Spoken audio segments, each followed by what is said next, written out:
All right, welcome to another edition of Sunday Night Astro Live. There are 13, now there are 28. And we are rapidly increasing our mass.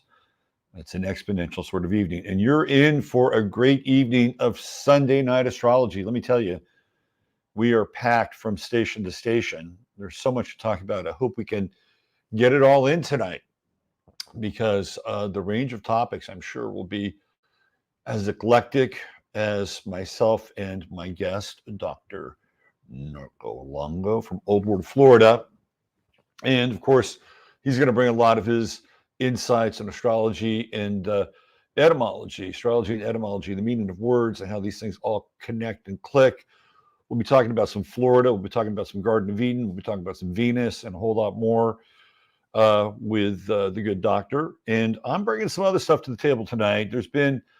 I got into a little bit of I wouldn't call it a beef, but a bit of a disagreement with the chart of the U.S., also known as, well, it's the Sibley Chart. And it was a chart that was cast by Ebenezer Sibly at the time of the initial signing of the Declaration of Independence. Now, that whole document took a couple of weeks to completely get signed out, but we're looking at when that first signature hit that piece of paper. And there's a reason why I believe the Sibley chart is the chart for the United States. And I'm going to go through some of that as well. Also, Russell Brand, of course, has been a hot topic over the last week. And I did 3 shows on Russell Brand over on my other channel. And I was basically looking at it from a kind of a cubist perspective. It was the different facets of Brand, and there were quite a few. He's a Gemini, so he's very slippery, and you don't always know where he's coming from. And there's clearly kind of a demarcation in his life where there's like a BC and an AD, and I'll get into why that is, although I'm not here to, just kind of rubber stamp Russell Brand and say he's a good bloke and keep up on his material. But what I remember the first time I looked at his chart, and it's like when you see somebody that you don't really like, right? Like, and at that time I wasn't really a huge fan, but when I saw his chart, I was like, oh shit, this guy actually has a really interesting chart. Like, it was like, okay, I may need to rethink my position a little bit on Russell Brand, at least back then. Now, I'm going to revisit his chart again, and we're going to get into some of the things that I think contribute to his behavior and also would contribute to his persona. And we're on Twitter X this week. Christopher Knowles had kind of a three-part thing on Brand, like either an A, B, or C. And I think B was like, he's just a goofball. And he's definitely not B. I can tell you that right now. He's definitely not just a goofball. And I'm gonna bring Longo in on this one and have him, size up the chart. And we're gonna take a look at this together. And the other thing is it's Libra season. And I always go through the sign when it comes in, and we go through all the celebrities that are Libras and kind of do like a running commentary on them. And we'll get into that with Professor Longo as well. So we got a lot to cover. And I got to say, it's September 24th and we're still here. There is a whole lot of doom going on. Prior to September 23rd. And we looked at it last week's show, and I didn't see anything, if anything was going to happen, it was going to be maybe financially, and there was that weird event. Now, I'll tell you what did happen. There was that weird event, and I talked about it on last week's show. The strange thing was the F-35 or whatever, the craft that took off, and the guy that I almost said ejaculated out of it. He ejected out of it because the weather was too intense. Like, that was that weird kind of anomalous event. Now, I don't know how much this is true, but apparently St. Petersburg got hit today in a big way. and I don't have all the facts. In fact, to me, the whole Ukraine-Russia thing falls directly under the camp of the fog of war. And it's very, very difficult to distinguish and determine what's going on there when we have Neptune and Pisces in the final degrees of the sign. What's real? And we're trying to navigate through this kind of event miasma with so-called reality. So we don't even really know what's going on in Russia and Ukraine. Some of it may be true. Some of it may not be true. Like I also heard another rumor that they stopped a tank, they being the Russians. It was a tank that the Germans had sold to the Russians. And apparently they found German soldiers on the inside. And this would not be uncommon. But something went down in St. Petersburg. And are the two events connected? I don't know. But we're here. It's post 9:23. And welcome to Sunday Night Astro Live. So we got a few people that are here that I love to just kind of shout out a little bit. We got CC Jones, fantastic. Veronica's Barn. I definitely read the paper, ejaculated out of his jet. He got it. Yeah, he ejaculated out of his jet. Got shot right out of the tube. Peter Bayonne is here. Peter, I have heard your request about doing kind of a musical astrological version of Serious Sports. And when I get enough time in my hands, I am going to do that. That title, The World's Best Astrologer, belongs to He Who is the Logos. I have no problem with that. No problem with that at all. I would agree with you 100%, Kyrios. Finca Feliz, Lynn is here. What's going on, Lynn? Y2K in 2012, apparently the F-35 pilot ejected into a farming field off the coast of South Carolina. Yeah. Interesting, right? Janet Pomegranate's here. Steve Borg Resistance, Kabuki Theater. Hello, Bo. Claire, what's going on, Claire? And Jason W. Lewis, hola. We're doing well. My man Ryan is here. Jeff Rosen Videos in the house. Good evening, Jeff. Jamie, what's happening? My man Robin Ray, WC Ray, and there she is, Jeannie, of course, the lovely and talented one, Dr. Joan S. We got a dirt bather here. Let's bring on my man, Dr. Longo, and I want to ask him if he's ever done any dirt bathing. You ever done any dirt bathing there, Longo? I don't know about dirt, but definitely sand and beach sand and creek sand and camping stuff like that. But not much of a mud guy. Definitely not a mud guy. Well, there's a difference between mud and dirt, I think. Okay. Right? Like, yeah, I've done a mud bath. Most people from California, especially Northern California, have indulged in at least one mud bath. I tell you, the closest I got to a dirt bath was this kind of cellulose compost bath. And I did this back in my 20s when I was doing all this shit.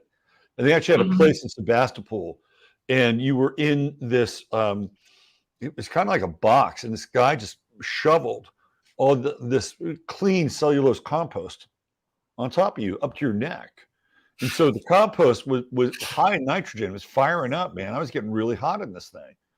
So that's about as close to a dirt bath I've ever gotten. And it wasn't too bad. I think we actually got to shower off and everything. So there you go. See what you missed out on in the 1980s?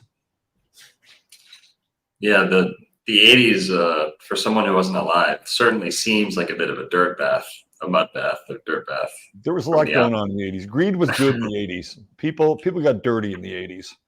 Nice. A lot of dirt, for sure. How are you? Doing well, man. I'm doing good. Thanks for having me on. Yeah, we've been talking about it for a while. And not too shortly, you're going to be in Texas at our event on the eclipse. Woo! Shall ya? Are you ready for that? Yes. Can't wait. We're going to have a really good time. And we have a lot of, and guess what? We are sold out. Well, actually, really? I think I have one room left. I might have one room. The entire Hill Country area, they expect millions of people to be here for this event. And all with the exception of maybe one or two rooms that I actually have dibs on, our block of rooms at the hotel is sold out. So, you mean the is that like in tandem with the eclipse? it's just the area. People are flooding to that area specifically. Absolutely. Nice. They expect this area to swell to well over 1 million people. Okay. Damn.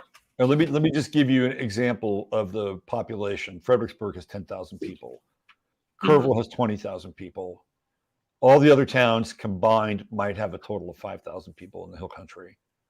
All right, they're expecting about 1 million.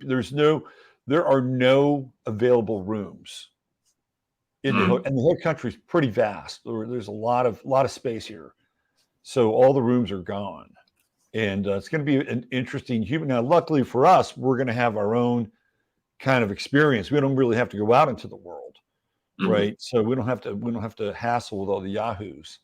It'll be interesting to see how this eclipse affects the local citizenry too. I mean, that's going to be a whole other part of this experience. Dude, I can't wait, man. It's going to be fun. It'll be a fun trip for me getting over there, and excited for my first Robert Phoenix gathering.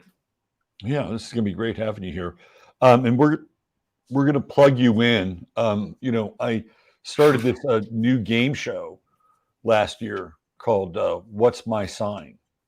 And I think you're going to be one of the panelists this year on the What's My Sign. I've got a couple other panelists in mind.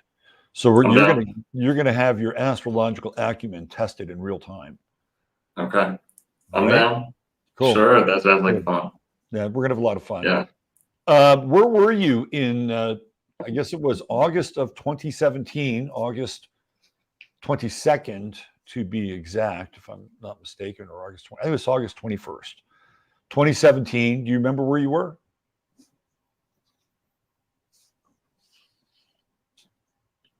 $2017. I think I was in Tallahassee, maybe, or I was either in Tallahassee or a hurricane happened right after that, and I was in Boca Raton. I think like October 2017, September. That was the last of the first. That was the last eclipse we had, and the first of the Great American Eclipse Cycle happened August 21st, 2017. And you'll get a kick out of this. It started in Oregon, which was the 33rd state to be granted statehood. And it ended on the 33rd degree parallel in Florida.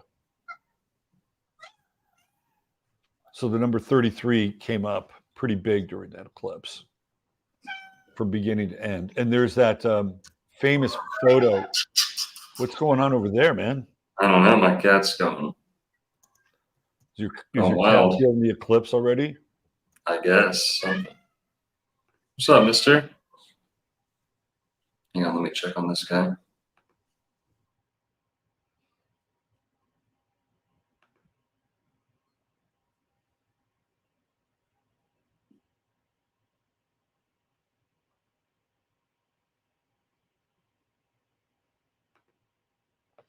We're having a cat moment. Let's all keep the cat in our prayers and hold space for the cat as Dr. Longo attends to the cat's astral needs, because cats have astral needs. We're all good. Did you take care of the cat? Yeah, he's all good. He's all good. Okay. So I want to bring this picture up for you. It's a pretty interesting picture. And this is from 2017. And this is Trump, right? Like he's staring into the eclipse.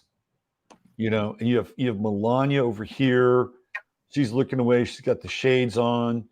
And then you have the sun, right? The sun in the shadow of the eclipse, and in the shadow of the Father, who is theoretically the sun, right? And this eclipse happened right on Trump's ascendant at 28 Leo. And so he has Mars there in 28 Leo. And if you know anything about Trump, he's like a sun freak. And his penthouse in his Trump Tower is basically gold plated. It's like a temple to Apollo, right? That's what his penthouse is, and it's almost like he's like staring into his destiny or his fate here. He's like looking at it head on, and there's this theory that you're not supposed to look at eclipses. Like the ancients thought, no, do not look at an eclipse. And from this point forward, Trump's presidency became incredibly rocky, right? Like he's tempting the fates. He's looking straight into the shadow of the beast, the black hole sun.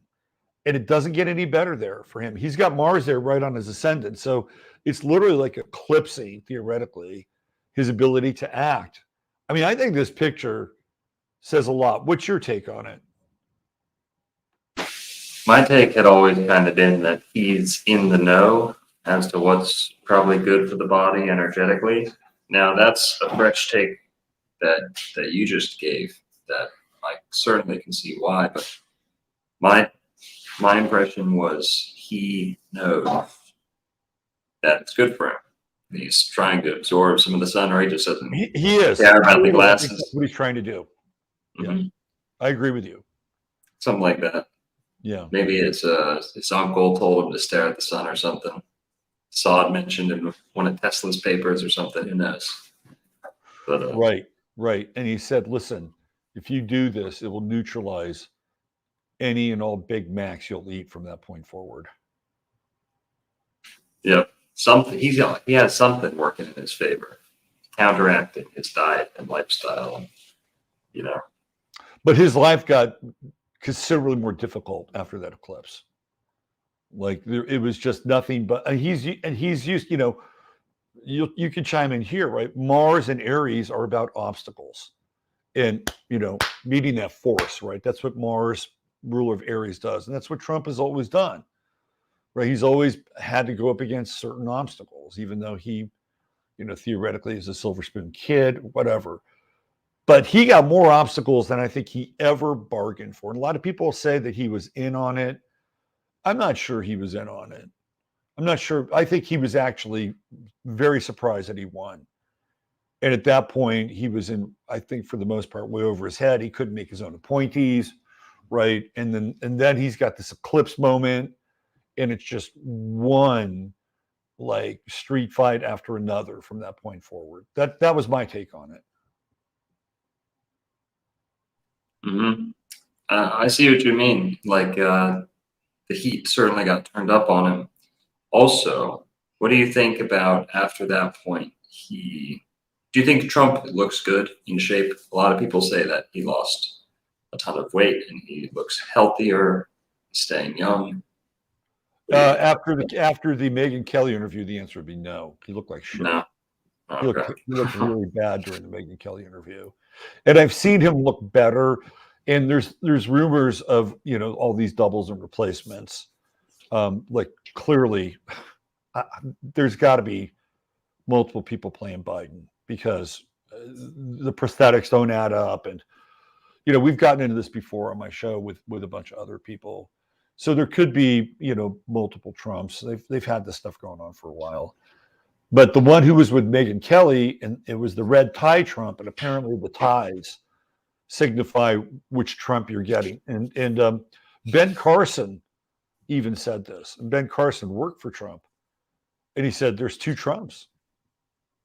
He said, there are two Trumps, and you never know which one you're going to get. Of course, he's a Gemini. But there's this, you know, he wears either a red tie or a blue tie. And those ties, I guess they signify which Trump you're dealing with. Okay.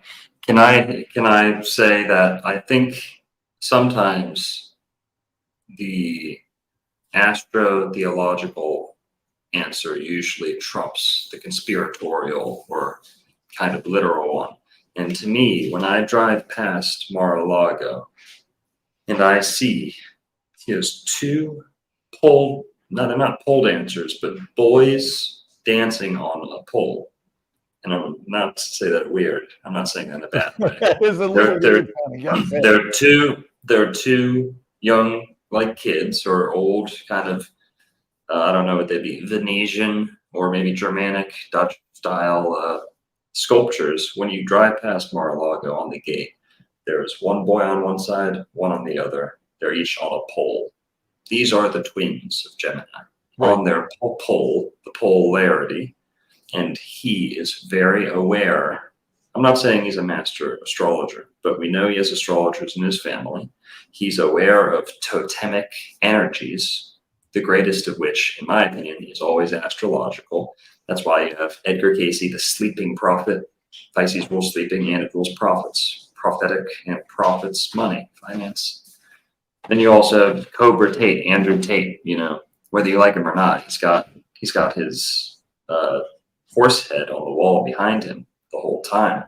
And this is perhaps the greatest source of vigor. You know, energizing yourself, harmonizing yourself with your sun sign is the absolute, in my opinion, best way to emblemize yourself. And Trump has that on Mar-a-Lago with the two children, twins on either side of the gate on the pole. And I think the changing of the ties is something he might not be aware of, but it could just be a Gemini acting out, a high functioning Gemini acting out everything that a Gemini would do with extreme, you know, or he's been reading a little Aleister Crowley and something like that, and or he did, and you know, wear the ring on, create two personas, wear the ring on this hand on this day of the week and act a certain way, then wear the ring on the other side of the hand, act a different side, create two of yourself. So I don't think there's two Donald Trumps. I don't think there ever could be. Maybe there's, you know, a double for photo shoots, but he's also perhaps one of the most uniquely shaped, strangely shaped. You know, his profile is almost possible to replicate. His hunch, his posture, everything about him is hard to replicate. But I think, you know, and Carson said something like that, but also Dick Gregory. Dick Gregory is the one. He said the same thing too. Dick Gregory also said two with the two ties, the blue and the red. Yeah. And I don't know how literal he was being. He wasn't messing around. He was like, yeah, he was on The View when he said it. Mm-hmm. Yeah. I think that they have, I think it's part of the State Department to have these people that are lookalikes and backups. And sometimes I think it's even more nefarious than that. And this goes back to George W. Bush. Clearly, there were two Bushes, and it was demonstrated by their behavior. There was one Bush who was completely docile, and there was another Bush that was like a total like leering sociopath. You didn't get the median between the two, right? You can say, well, that was just a byproduct of drugs or whatever, but there were, you know, versions of Hillary floating around for a long time. Like there was a story about her when she was campaigning in the first presidential election, and she was spotted at the same time in New York and different places doing campaigning. So I think this stuff does go on. Whether or not we're into invasion of the body snatchers kinds of replacements, that could be a very, very different discussion. But you could use, like, I remember there was a scene, it was maybe after the election or around the election, there was this car driving around Washington, D.C., and a lot of people were there, and they were, you know, not happy with things. And Trump was supposed to be in the car, and there was somebody that was in the car that looked like Trump. And you could certainly use a double under a situation like that, right? Like didn't have to go out, didn't have to perform, didn't have to do anything. But the guy's got to be onto something, because all he does is eat McDonald's and he's still alive. That's, you know, he's got to have some kind of magical power. Do you want to hear some out there theories from a diehard vegan? Yeah, let's hear it. I mean, at the end of the day, McDonald's is just processed food. It's been digested largely before it gets to you. Yeah. So as bad as it is, as bad as the ingredients are, with an 80-year lifespan, is that really going to catch up with you? If you're high functioning, this is another thing I think people can burn, singe through the fat, the disgust, whatever is left through. If you're a high functioning person, if you're up all the time, I think sleeping is where people get fat, actually, and he sleeps very little. He's Right. Yeah. So Yeah. and I think his whole McDonald's thing is. I always go back to Rudolf Steiner has a great, like I said, I'm a diehard vegetarian. Eat what's healthy on paper, right? But in terms of high functioning people, you always get these strange cases. For example, DK Metcalf, who I like to bring up a lot. I'll be the first to tell you people can achieve on the strangest of diets. And him, for example, he'll eat nothing but gumworms. Yeah. Day of a NFL game, he'll outperform everyone.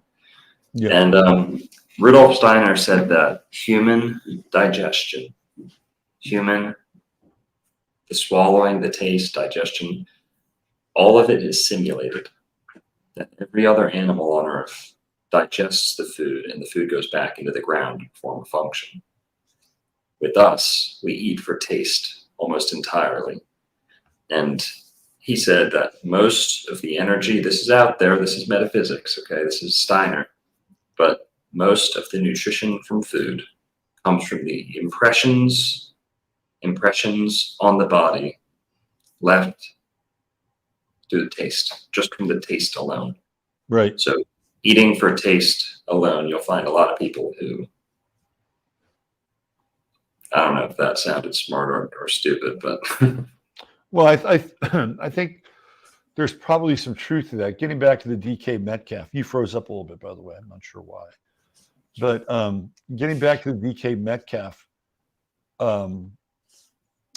example, there was this guy who used to play in the NBA and played for UConn named Caron Butler, and Caron was a candy freak. Like all he did was eat candy, and he was able to perform at a pretty high level when he was in the league. But when he stopped playing, it really caught up with him, and he couldn't maintain that same candy diet. Lamar Odom was the same way. Lamar Odom was a big candy freak, and I think between leaving the NBA and hooking up with a Kardashian, I think that was his demise. And he was into a different kind of candy. He was into nose candy after that. But I think you have some interesting. It's an interesting take because it's all about transmutation, right?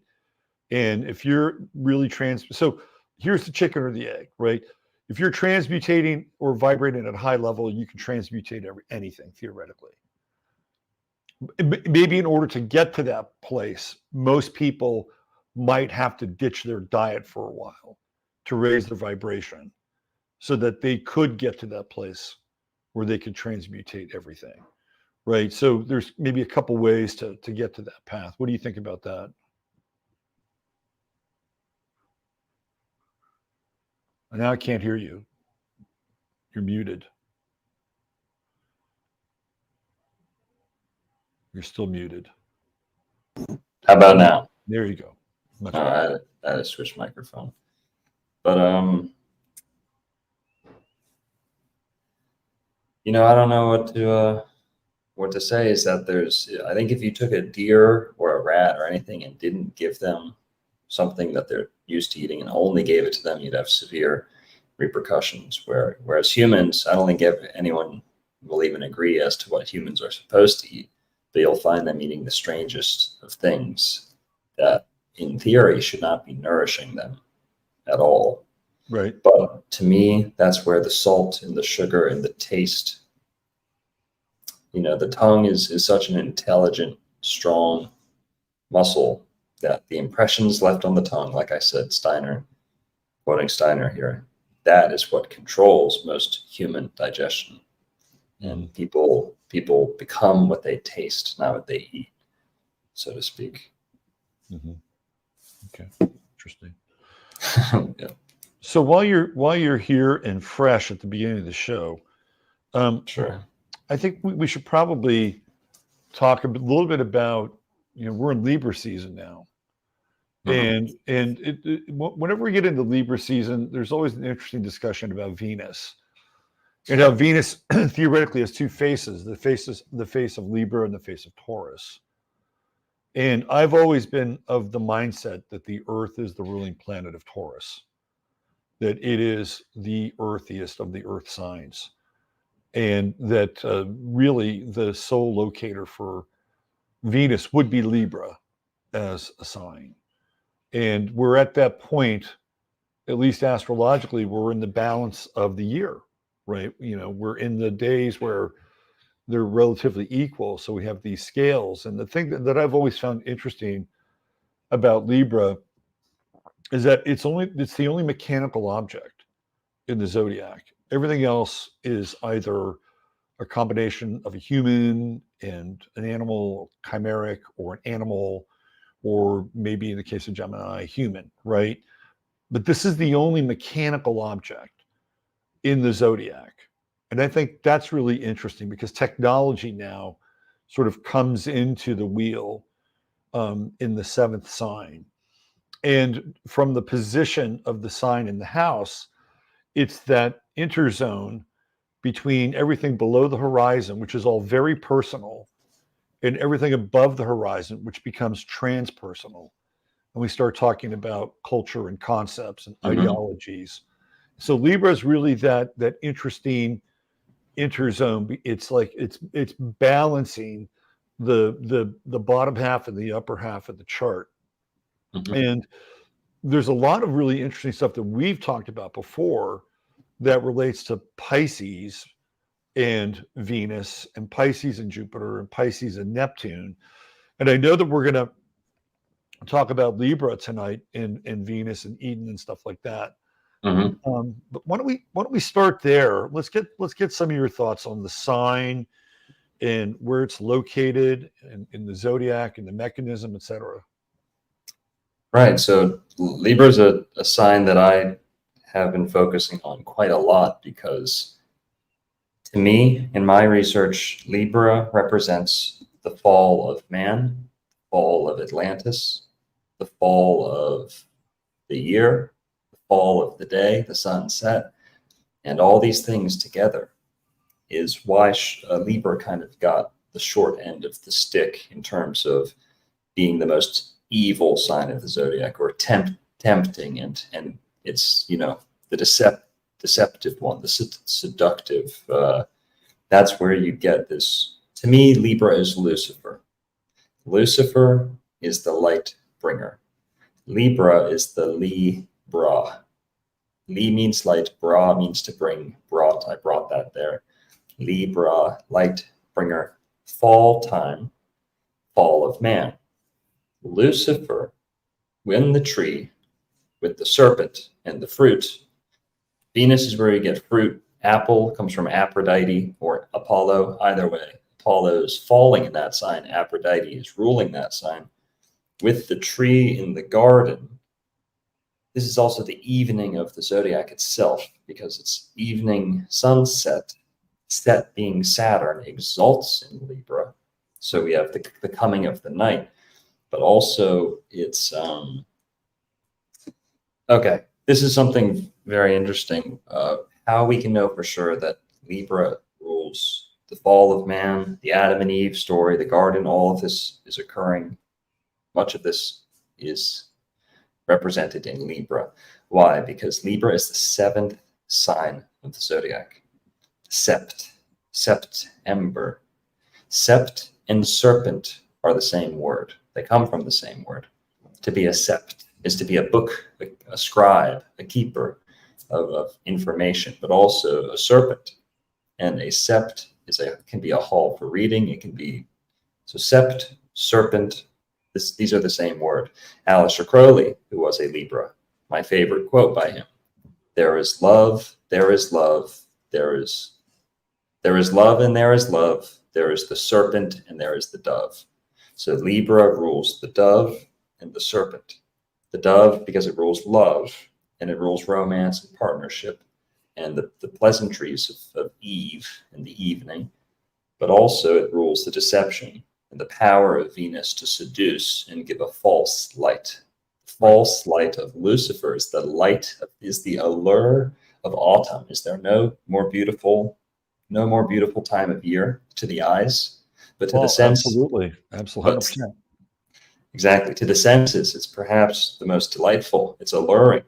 But then when it comes to man's needs, it's a time of suffering, or it can be, it has been. It And can that's be. what, It's also a time of harvest too, right? Mhm. This is where people are bringing in and collecting the fruits of their labor.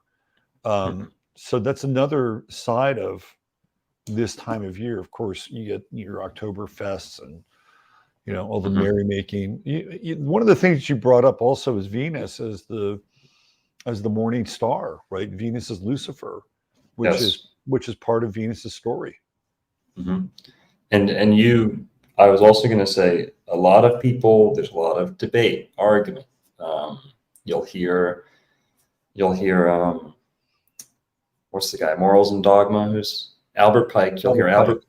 Yeah. Albert Pike, I think, associated Lucifer with Mercury and Venus at different points in his writing. But to me, Lucifer is Libra. It has to be. Lucy is a woman's name. Lucy, Lucifer. Venus rules fur. It rules comfort, fertility. Lucifer. Well, you've also, to me, I also see the Prometheus myth. Prometheus to me comes back either to Aquarius and Uranus with Yeah. with actual technology, Yeah. or Libra and Venus being the tempting of kind of what you said. Libra is kind of where technology steps into the zodiac with the mechanics of the scale, and then after that, Right. Scorpio is all about scrying and different instruments as well, penetrating Yeah. tools. Yeah. But so. What's also really interesting, and people may chuckle, but this actually backs up your point. And the cartoon Peanuts, Lucy was an evil bitch. Okay, every time Charlie Brown was about to kick that football, she'd snatch it away, right? Mhm. And Lucy was a piece of work in Charlie Brown. So it's a little bit of a reach, but sometimes these reaches are. I've actually heard that Charlie Brown was Libra. Long time ago, I read Charlie Brown was Libra, and Linus was Pisces, and they had an inconjunct relationship with each other. But I do think that this Lucifer, Lucy, and Charlie Brown does fit, because she would always seduce him and let's Mhm. tee it up again, Charlie. Let's tee it up again, and he would always fall for it. Mhm. Always. Yeah. If you're a Lucy, lose means light, but it's also lucky. Yeah, I'm gonna go get lucky tonight. Hey, I got lucky with Lucy, right? Like, if you get lucky, you're about to score. You go from Libra to Scorpio. There's another, getting lucky to scoring Libra, Scorpio. Also, if you're gonna even the score with someone, that means you're going Libra to Scorpio. You're gonna have to you're gonna have to balance it, but then there's gonna be retribution. Right. Even the score, evening, Scorpio, Eve, Right. score. Okay. Yeah. I love those little. No, I know you do. ingots. That's why I threw Lucy from Peanuts. And also, let's get your take on this. If you were to go to New York City and walk up to somebody on the street and buy a cigarette, what are they called? They're called Lucy's, Mm, right? They're Lucy's. They're mm, not singles. They're Lucy's. And what are you doing? mm, You're lighting them up. You're illuminating them, right? You're mm. you're Yes. illuminating Lucy. Yes. Yeah. Yeah. Also, Libra is where you get libertine, the word Mhm. libertine, and you'll find that behavior with Libras, especially the men. Um, Libras, libertine. Also, Lucifer rules. He's the angel of doing whatever you want. So it's Lady Justice and it's Lady Liberty. That's also Lucifer. How many YouTube videos will you see saying the Statue of Liberty is Lucifer? Well, yeah, they're the same thing. Statue of Liberty, Lucifer, Lady Justice. It's all the same. Same Right. sign. Right. Right. I've heard that it's actually a dude. Well, Libra, all the air signs are androgynous. Let it be known. Gemini is androgynous in the fact that it's kind of cherubic, cherubimal, however you'd say that, Yep. cheruby. Yep. Then Libra is the aesthetic, the fashionista. Libra is the fashionista. In between the male and female halves of the zodiac, Mhm. but Yeah. but an extreme emphasis on aesthetic. So to me, that breeds a bit of androgyny. And in my personal experience, and then Aquarius, of course, rules LGBTQ Totally. coming out of the gate. Totally. We saw that with Pluto and Aquarius. It was like, hello, whoa, pump the Mhm. brakes on this. Okay, let's. In my personal life experience, I've found Libras and Aquariuses tend to be not straight more so than any other sign. That's my experience. My experience is Venus, of course, being the planetary ruler of Libra. People with Venus in Mhm. Aquarius definitely are candidates to, hit from both sides of the plate. I've seen that quite a bit in Venus Aquarius charts. I've always felt that even though Libra is an air sign, and they're all considered to be masculine, air is masculine, right? Right. I've always considered Libra to be more feminine than actually Yes. masculine. Dude, I've always said this. Libra, of all the air and fire signs, which, like you said, are regarded as male, masculine across the board, I always say Libra is the most feminine. Yeah, I agree. You'll find Libra men, even if they're big burly guys, will be very metro. They'll have their eyebrows squared away. They'll have their skin routine all squared away. And right. My dad's ascendant was Libra. He was very kind of into aesthetics and products. Yeah, well, he would fall into the category of being like a dandy, right? Like that would be a dandy. You know who else does that though? And I've noticed this. Virgo rising, they may not have the aesthetic flair as Libra, but Virgo rising people are always put together. Like they don't leave their house, whether if it's business, right? A tie is, straight and up, and like they don't, or if it's, pleasure or an out for an evening, it's the same thing, right? They are serious and well put together Virgo rising people. But Libra rising has the style and goes in for the flair and goes in for the thing that's going to set them apart. Yes. Well, let's look at style. The word style comes from stylus. Libra is the I don't know if he's the scribe, but he rules the writing into books, and the stylus being the instrument that they'd be kind of carving messages into and things like that. So Libra is absolutely the stylist, stylus. The Libra, lead means to read as well. Lier, right? Libra book. So yeah.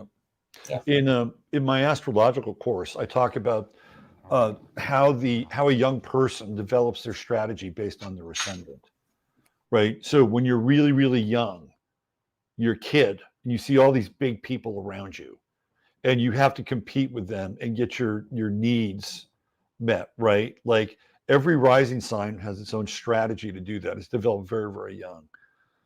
9 times out of 10, you can tell a Libra rising by their social codes. They'll always be very polite. They'll always say, thank you, yes, please, no, ma'am, excuse me, right? They're always going to hit those social codes because when they were young, they figured out that they could get what they want a lot easier by doing that. And they just leaned into it, right? And the downside with that is that sometimes it's just reflexive and it could be even manipulative in terms of, this is how it works, right? It's how doors open for me. And they do. Oh, here, let me get that for you, right? There's nothing wrong with that in a society where we don't have a lot of manners or courtesy, which I think is really one of the signs of a degrading society. Libra can remind us of those things. And, we have been absolutely atomized in terms of, our social order. So sometimes those things can actually be helpful. But on the other hand, when we get into Libra, they can also get in the way because people with Libra rising can become too entrained with harmony and too entrained with things being easy. And when things get hard, or they have to assert themselves in a way that doesn't go along with the social codes they understand, it could get challenging for them. And that's when they can get wound up into sometimes superficial behaviors. So it's a very interesting sign along those lines with the ascendant. That's how they develop, and you'll see them. One of the worst presidents we ever had was the Libra, and he got by with a lot. Dude, Nixon? No, Jimmy Carter. Oh, Carter was yes. horrible, but he was very Libra-esque, right? He was very polite, and he had that Southern thing going on, and it seemed like he could get away with just about anything because of that. And I think he was weaponized. It was Libra weaponized as the nice guy president. And life under Jimmy Carter was not fun. That was way before your time. And I was a teenager, and it was demoralizing with this president. Absolutely demoralizing. But he was Southern and charming, and he was a Libra. So let's just go along with it. He froze. I think that comment froze our friend there. Let's see.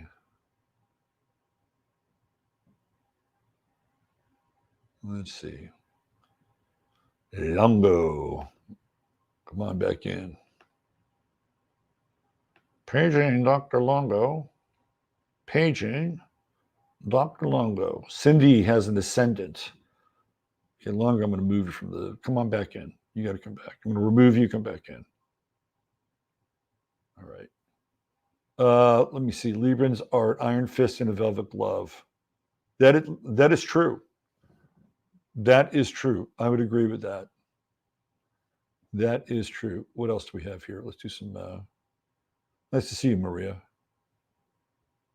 That whole time sucked. It was terrible. That was terrible. Now you're back in. Okay. Let's get rid of the... I agree. There you go. Yeah. Welcome back.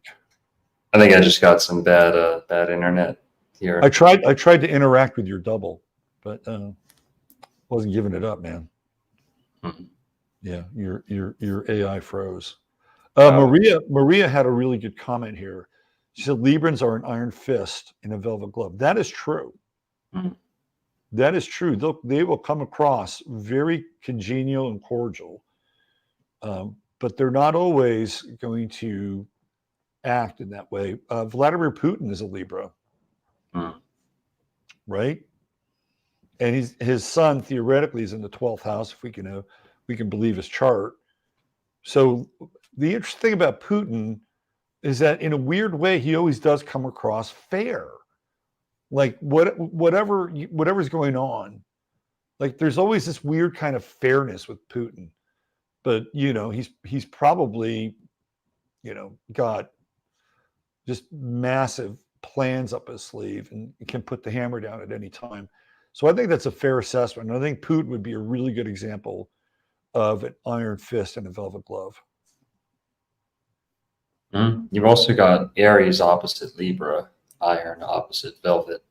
You could kind of look at it like that too. It's the opposite approach to how Aries approaches things, which might be iron fist, velvet hand, or iron glove. Can you still hear me? Fuck. Is it me?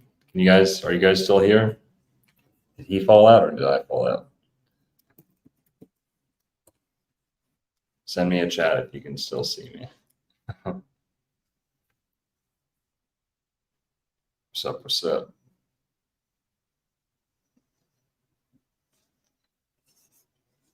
I'm here. All right, I'm still on. We'll wait for him to hop back in. Nice. Cool.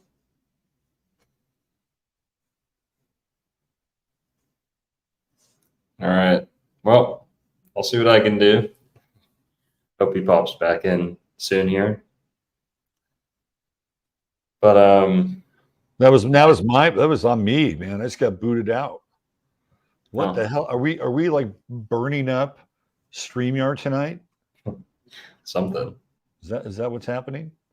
Kelly Kid says Libra imbalance. That is one of the things that people need to understand about Libra. It is not a balanced sign. It is always striving for balance. And just when they think they get it, the scales tilt a little bit. So, oh, you're a balanced person. No, not really. We're doing our best to stay in the game. So, yeah. So you were talking about. They are, to me, sorry to interrupt. Sorry. To me, Libra exemplifies the balance when they're met with something. When people come to them, you'll always see Libras step into the Libra archetype when there's a conflict around them. They'll be the one who's, hey, guys, or, hey, well, what did they say? What did they say? They'll always be a diffuser. Not always, unless they're drunk, because Libras like to drink and let loose too. But Libras like to let loosey, like we were saying. Right. Well, it's true. I mean, even if you look at like Jimmy Carter, he had the Camp David Accords with Menachem Begum and Anwar Sadat, right? Which theoretically was going to sew up this ongoing conflict between Egypt and Israel, and whether or not it kind of took care of that conflict. Sadat later gets assassinated, but that's exactly the role that Carter plays. He plays the mediator, the Libra, in that role. Yes, mediator could also be Virgo, because every Medi word to me comes out of the Virgo Libra cusp, or Virgo itself being hermetic. Right. Hermeti. You also have Demeter. Demeter ruling the slip into the underworld, Virgo to Libra. Demeter, Met, hermetic, Hermes, metical, meticulous, whatever you just said. These are all Virgonian qualities, but also stepping into the Libra. Well, my experience with Virgo is that they are not, because they're too critical, right? Yes. They're too critical, and they could say things that could spark conflict on either side, right? And they'll want to fix things. Whereas Libra doesn't necessarily want to fix things. It wants to be a bridge between two opposing points of view. So I think Libra is probably the better of the two at playing that role, in my estimation. So we got Gavin Newsom, who's a Libra. Yes. Gavin Newsom his star is rising. His Luciferic star is rising. And I've been talking to people, you've got to watch out for Gavin Newsom in this upcoming election. He is the guy to look out for a number of reasons. And he's just agreed to be Joe Biden's surrogate in the debates. Have you seen this? No, I haven't been taking him seriously. Fill me in. He is going. So when we have the debates with the Democratic Party, because Joe Biden's being primaried, you'll have RFK Jr., you'll have Marianne Williamson, you'll have Cornel West. I'm sure there's a few that I'm leaving out. And Gavin Newsom has pulled a really interesting move. So instead of announcing his candidacy in primarying Biden, their camps have worked out a deal where he is going to be Biden's surrogate at the debate. So he's going to be taking the Biden position in the debates. So in some ways, he's the de facto president, right? I mean, that's the role he's going to be playing.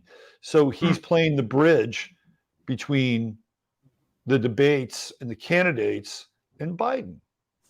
So here's your Libra, although he's very self-serving.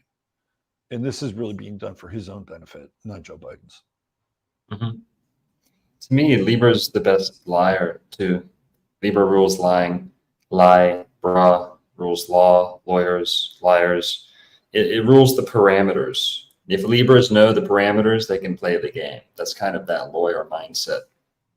Is they like to play fair, but if they can go outside of morality very easily if it's according to those parameters that they're kind of dwelling in. For example, political. And that's why Libra is the best false smile. They give the best shit, you know, they give the best fake grin. They can handle the most bullshit questions hard. You know, they can handle the fastballs and just shrug it off and say, we're doing better. And Gavin Newsom's like that. Absolutely. He's got a shit-eating grin. Well, Kamala Harris is a Libra. Is she? Or I thought she's not a Scorpio. She's a Libra with Gemini rising. So Harris is the some ways. Yeah. I'll tell you who the consummate Libra is, though. This is the consummate Libra. It's probably somebody you're not familiar with. So I'm gonna bring you into a little bit of political understanding here.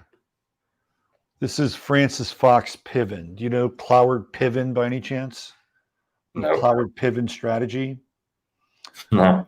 So Francis Fox Piven and Jeremy Cloward were two sociologists that were Ivy League teachers. And during the 1960s, they came out with something called the Cloward-Piven strategy. And what it was using the system against itself. So for instance, once welfare was part of the system, and the war against poverty and the Great Society, all thanks to Johnson, who's the Virgo who's going to solve the problem, but really doesn't, makes it worse. Her and Jeremy Cloward come up with this idea that what they're going to do is they're going to get as many people on welfare as they possibly can to break the system, right? So during the late 60s and early 70s, they used New York as their testing ground. And it was all of they would basically hire canvassers and go door to door and get people to sign up. And let's be fair and honest about this. We're talking about Black Americans. They got them to sign up for welfare even though they didn't want it. Okay. They said, why not? Why don't you want to take it? It's free money. It's going to help your family. And so they went in and they got as many people on the rolls as possible. And then they started, through this activist, a series of strikes, right? They shut the city down, which is kind of a very Libran thing to do too, right? They shut the city down. So during the late 60s, early 70s, John Lindsay's mayor. New York's filthy. The trash people are on strike. None of the shit's getting picked up. You've got guys going down to City Hall and they're protesting against Lindsay. And then you have the welfare. They bankrupted New York. This woman, born October 10th, she's a 10-10 Libra. She bankrupted New York City. And their strategy was proven correct, right? So what she did is she tilted the scales, right? That's what she did. She said, we're going to put all these people on this side of the scale, and it's going to go just like this. And we're going to break this thing. So what we're witnessing, she's still alive too. What we're witnessing now in this country is a broader application of the Cloward-Piven strategy. Everything we're seeing at the border and the migrants, and even in New York City, it's like a Cloward-Piven redux. It's happening all over again. And what's interesting is she's starting to trickle back into the news. And her Mercury is at 25 degrees Libra, which will be the same degree as the eclipse, pretty much, that's happening in October, where you're going to be. So this person is your Lucy, right? And even her name, Francis Fox Piven, like she's foxy, she's cunning, she's going to use the system against itself. So there you go. There's a little major Libra action in terms of a historical figure, how they hijacked the system, and how the system is still being hijacked right now. Same deal. Is that a guy or a gal? That's Ariel. It's the guy. Big boy. Jasper, there's another cat over here. My guy's at the door. So you got a gray tabby. He's a wild cat. He's actually a Florida oak leopard. Oh, really? A Florida oak leopard. Or wait, no, maybe he was a southern swamp tiger. That's what I have a it is. California street tiger. Yeah. Yeah, he was raised by a street guy on the streets of San Francisco. Sure, yeah. So what do you think of Mrs. Fox-Piven there in the whole Cloward-Piven strategy and I mean, creating imbalance in the system by overloading the system? First thing I go for is the name. So Piven is someone I saw a commenter pointed out. Piven is the pivot. That's right. The pivot, which is Libra or Virgo. Yeah. The pivot of the year. It's the hinge point. Also, the scales have a pivot on them or a hinge, depending on how you look at it. But welfare, Libra rules what's fair. Right. And fair, laissez-faire, that's a Libra word too. Yeah. Fair, that's really all I got. I hadn't heard of her before that story. But Yeah. So you get to have some old salts around to bring in a little historical perspective. There you go. You gonna bring him to Texas? yes, I am. All right. Oh, big stretch. Oh. All right. Why don't we do this? You know what I like to He was do? getting lonely. I like to take a look at Librans or Virgos or whatever they are during the sign. I like to kind of run through some of the characters that we see as famous Libras. So you want to just scroll through this and look at a few people here? You used to do that. That was one of your first videos. You were like, okay, here's Gemini and all these Geminis. All the faces. Yeah, Right. Libra has Libra has the best face. This is also why they're symmetrical, right? Yes. They're Yes. the kings and queens of symmetry. Mm-hmm. And they're all about the facade, the aesthetic, the what's right here. They're all about that Venus. They have to be good looking, appealing to others, but they also have that Saturn, meaning the discipline to do the same regimen every day, things like that. But you'll find just right off the bat, you pull up Sagittarius and it's like, whoa, look at that nose. Whoa, look at that. Whoa, look at those ears. Whoa, look at that jaw. Look at that horse face. Exactly. When you pull up in Taurus, it's like, whoa, you could park a semi truck between those eyes, or things like that. But with Libras, you'll always find kind of a well put together. Not one feature is not dominating the face. You get a very aesthetically pleasing, balanced, symmetrical face very often.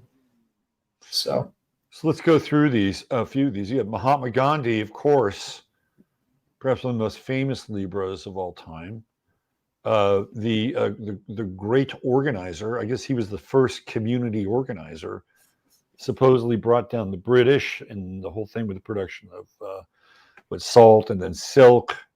And one of his famous moments was when I guess it was an Indian man killed a Muslim man's son, and then Gandhi chimes in and says, "You must give a son to him for him to raise." That is your atonement, right? Like that's how he's balancing the scales. That's a true story from Gandhi. So like, go ahead.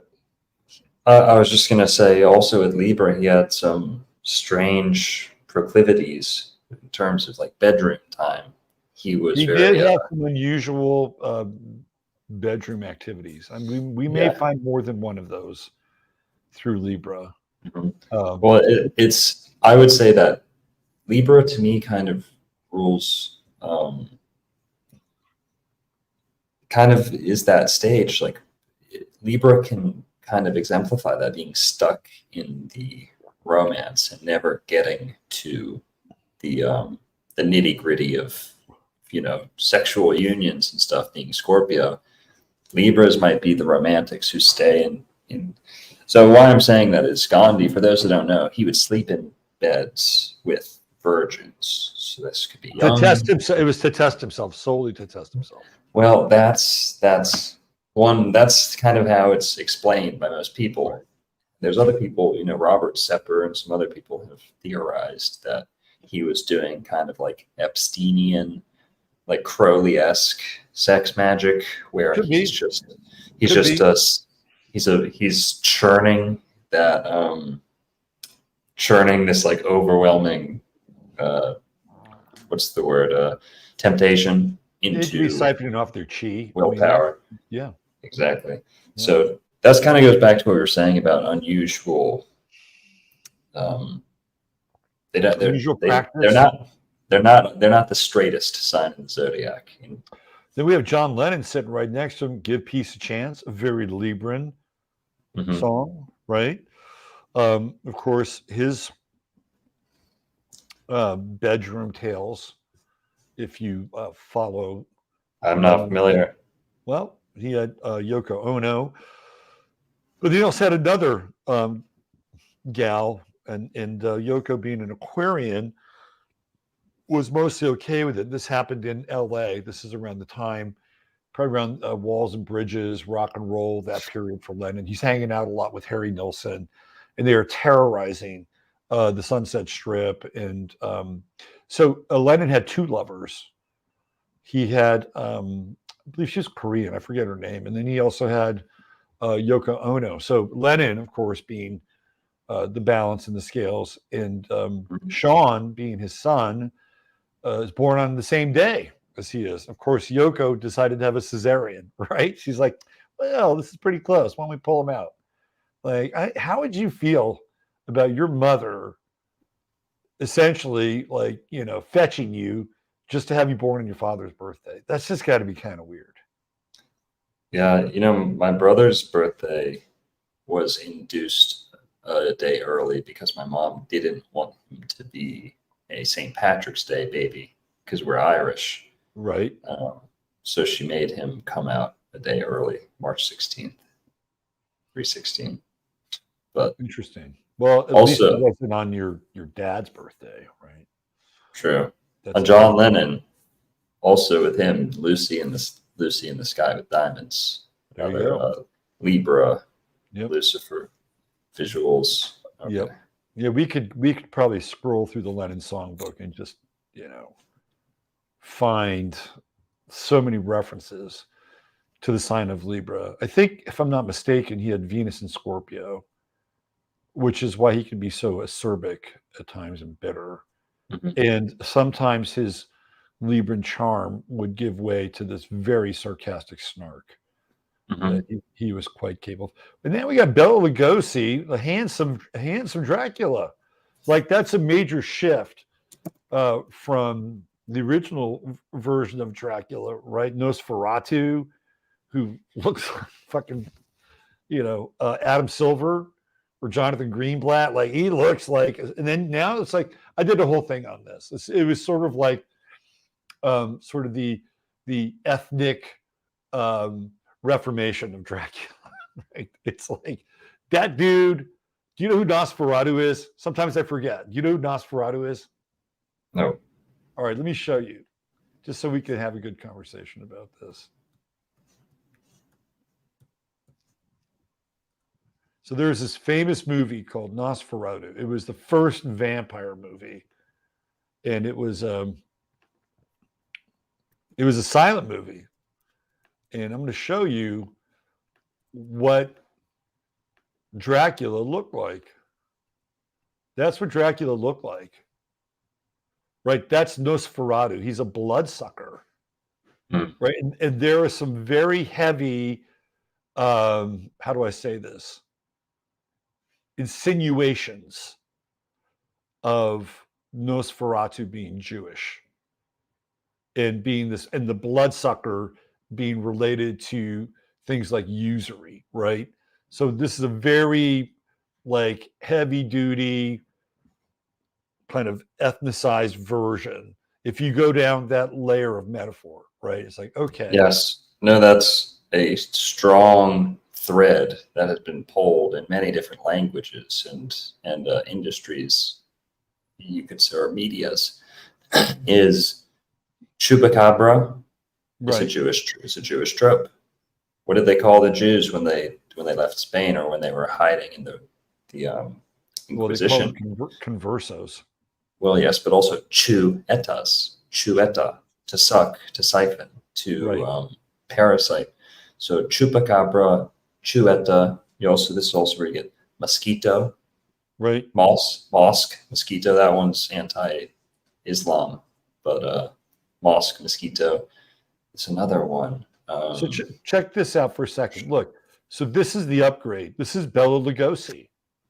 Right? This is the next most famous. Like, it starts with Nosferatu, and we get all these heavy, like, ethnic insinuations about who Nosferatu is, what he is, the metaphorical meaning of it. And now you've got the Libra, right? Now you've got the styling count. Oh, he doesn't look so scary anymore now, does he?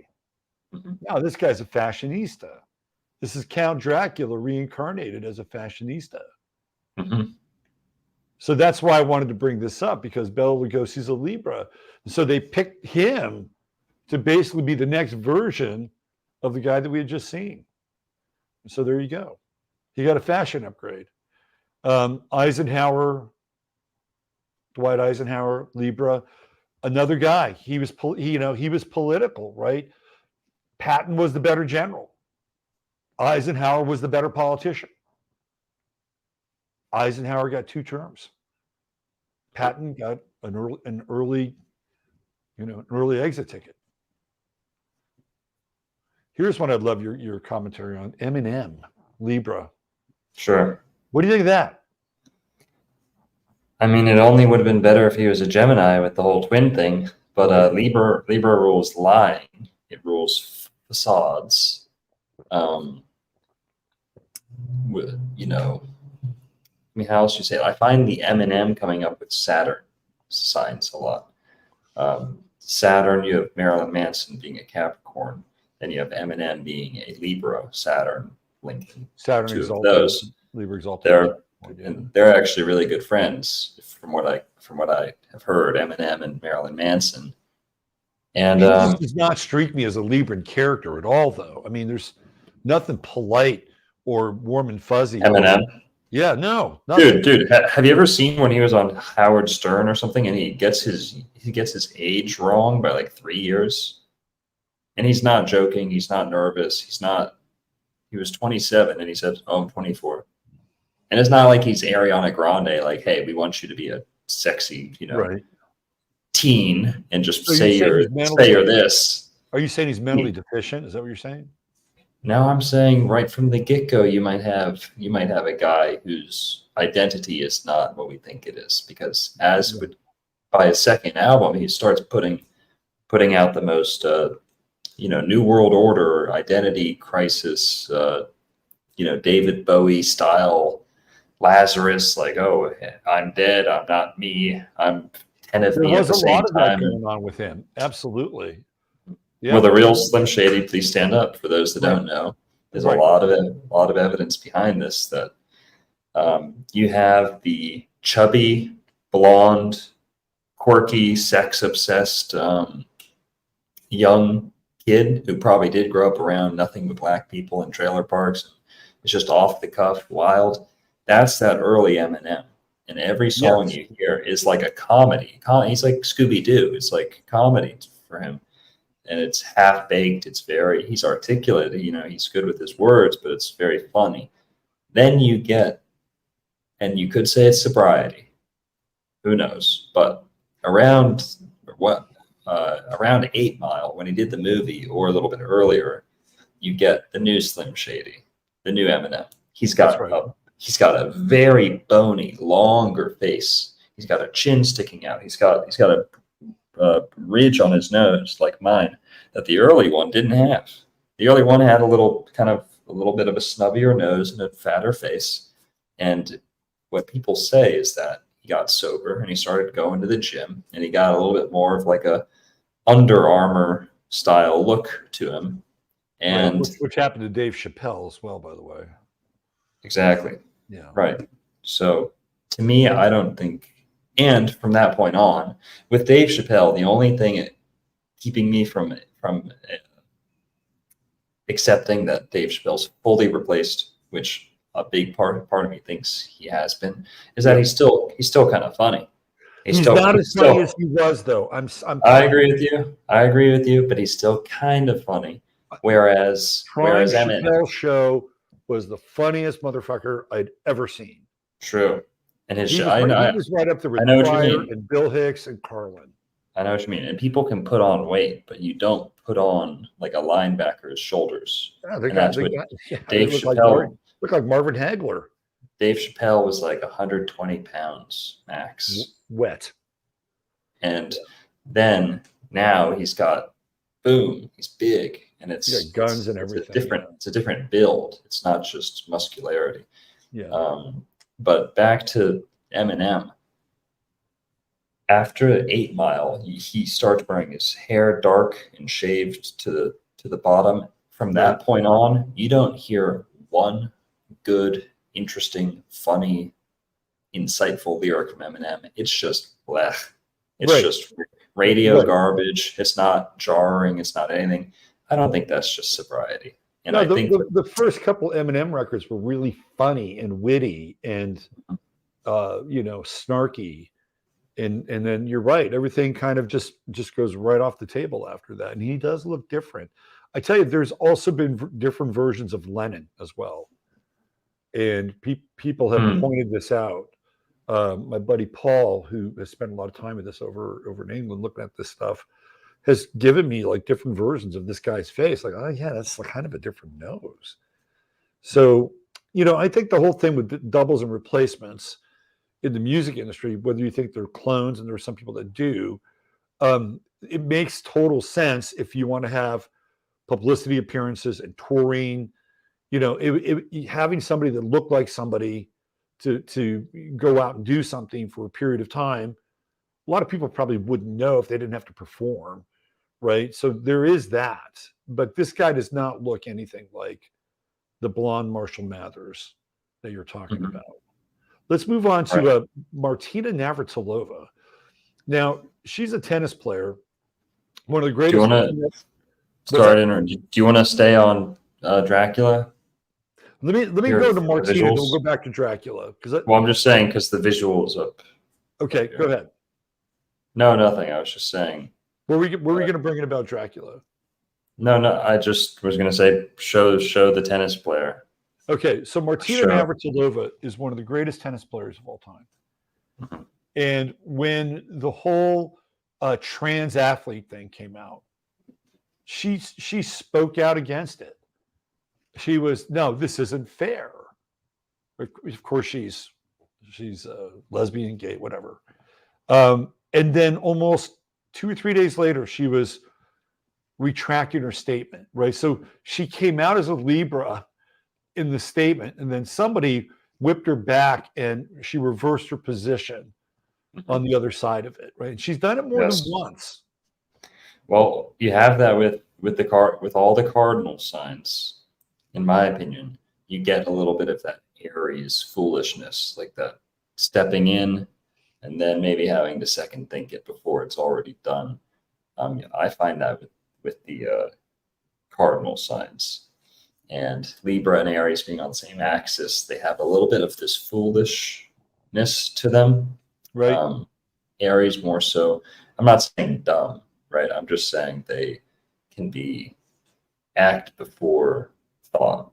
So yeah, I mean, somebody got in her ear and basically said, look, you need to retract that. Mm-hmm.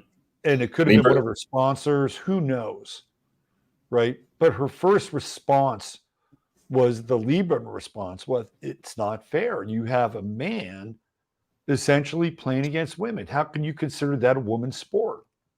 Mm-hmm. And then somebody got in her head and she changed her statement.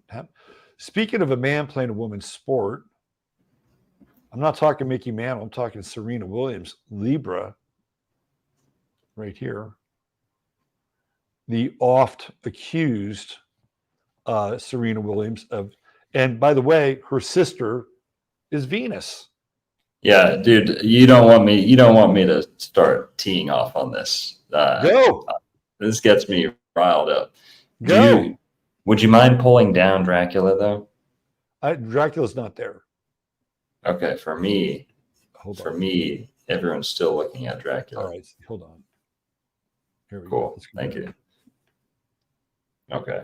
So, yes. Here we go. Serena and Venus. If I were trying to put a spell on someone, also Libra rules spelling. Here's Libra rules Martina spelling. Navratilova right there. Nice. Okay. There she is. All right. Serena, Venus, go. Libra rules, and Libra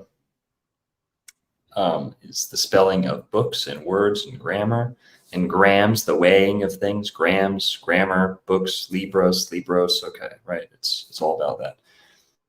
If I were going to breed my black children for success in a sport of the wrong sex, what's the first thing I would do? I would name them Serena and Venus, so that from the very get-go, they at least have their names. You got good cover. Fighting. Cover. Fighting. Yes, that those names are carving the bush out ahead of them, like 15 yards, Right. so they can hack their way through life.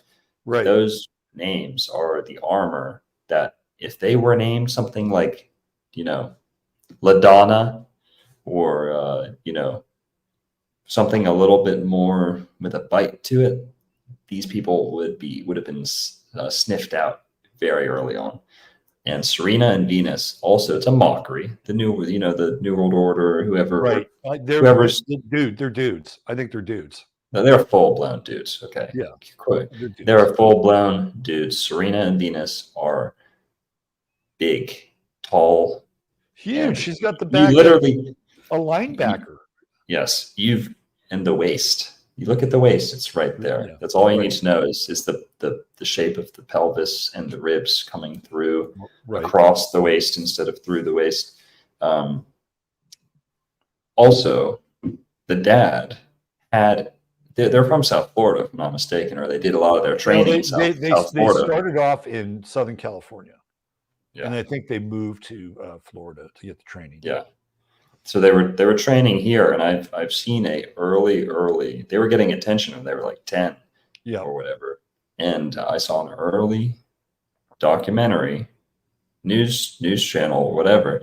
The dad of the Williams sisters, Richard Williams, is there hitting the ball back and forth with them. They're like, I don't know, 10 and 12 or something. And then he goes, "Oh yeah, man.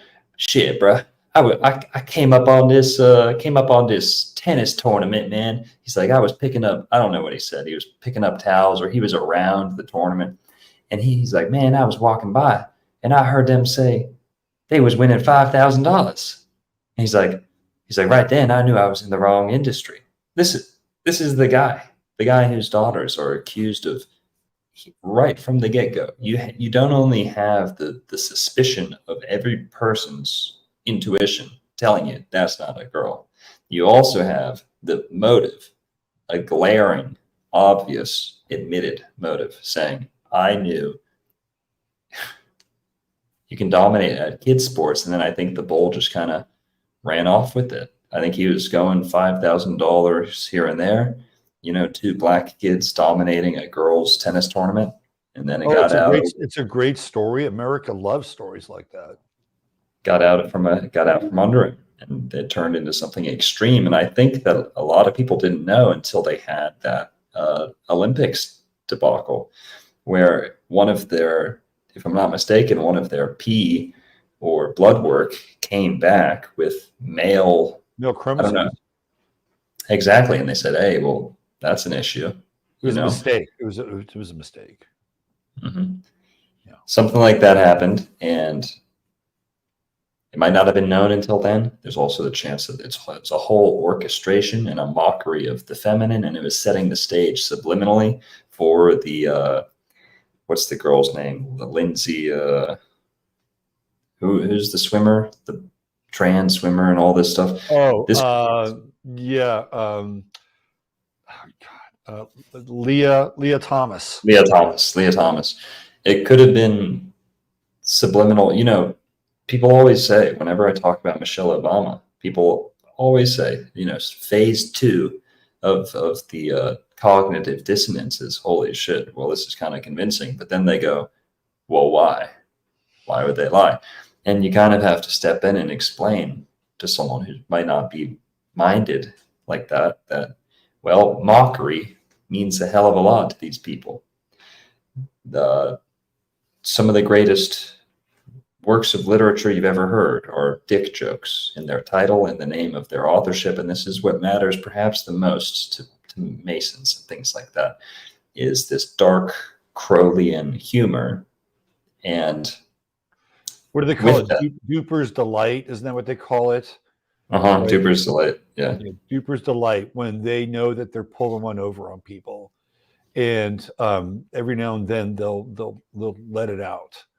And they'll know that they're pulling one over, and they can't help themselves. Yeah, I think that they definitely fall in that camp, and they're pretty much now gone. I mean, I think she had a few matches at the U.S. Open. So it was sort of like a cameo or something. I'm talking Serena, but I think they're gone now. I think it'll be interesting. Of course, they have all their fashion lines and everything else they set up or set up for them, which is nuts. Mm-hmm. But, you know, they're set for life. Richard is set for life. And I thought it was interesting, too, that Will Smith, when he played Richard Williams. Also a Libra. Exactly. In the movie King William, that he had to go up to Chris Rock and basically fake slap him. Right, to prove that he was a man, that he was being chivalrous and protecting the rights of his woman, right? But also, as King Richard, he's also the personification. Like, that's what he's winning the Oscar for.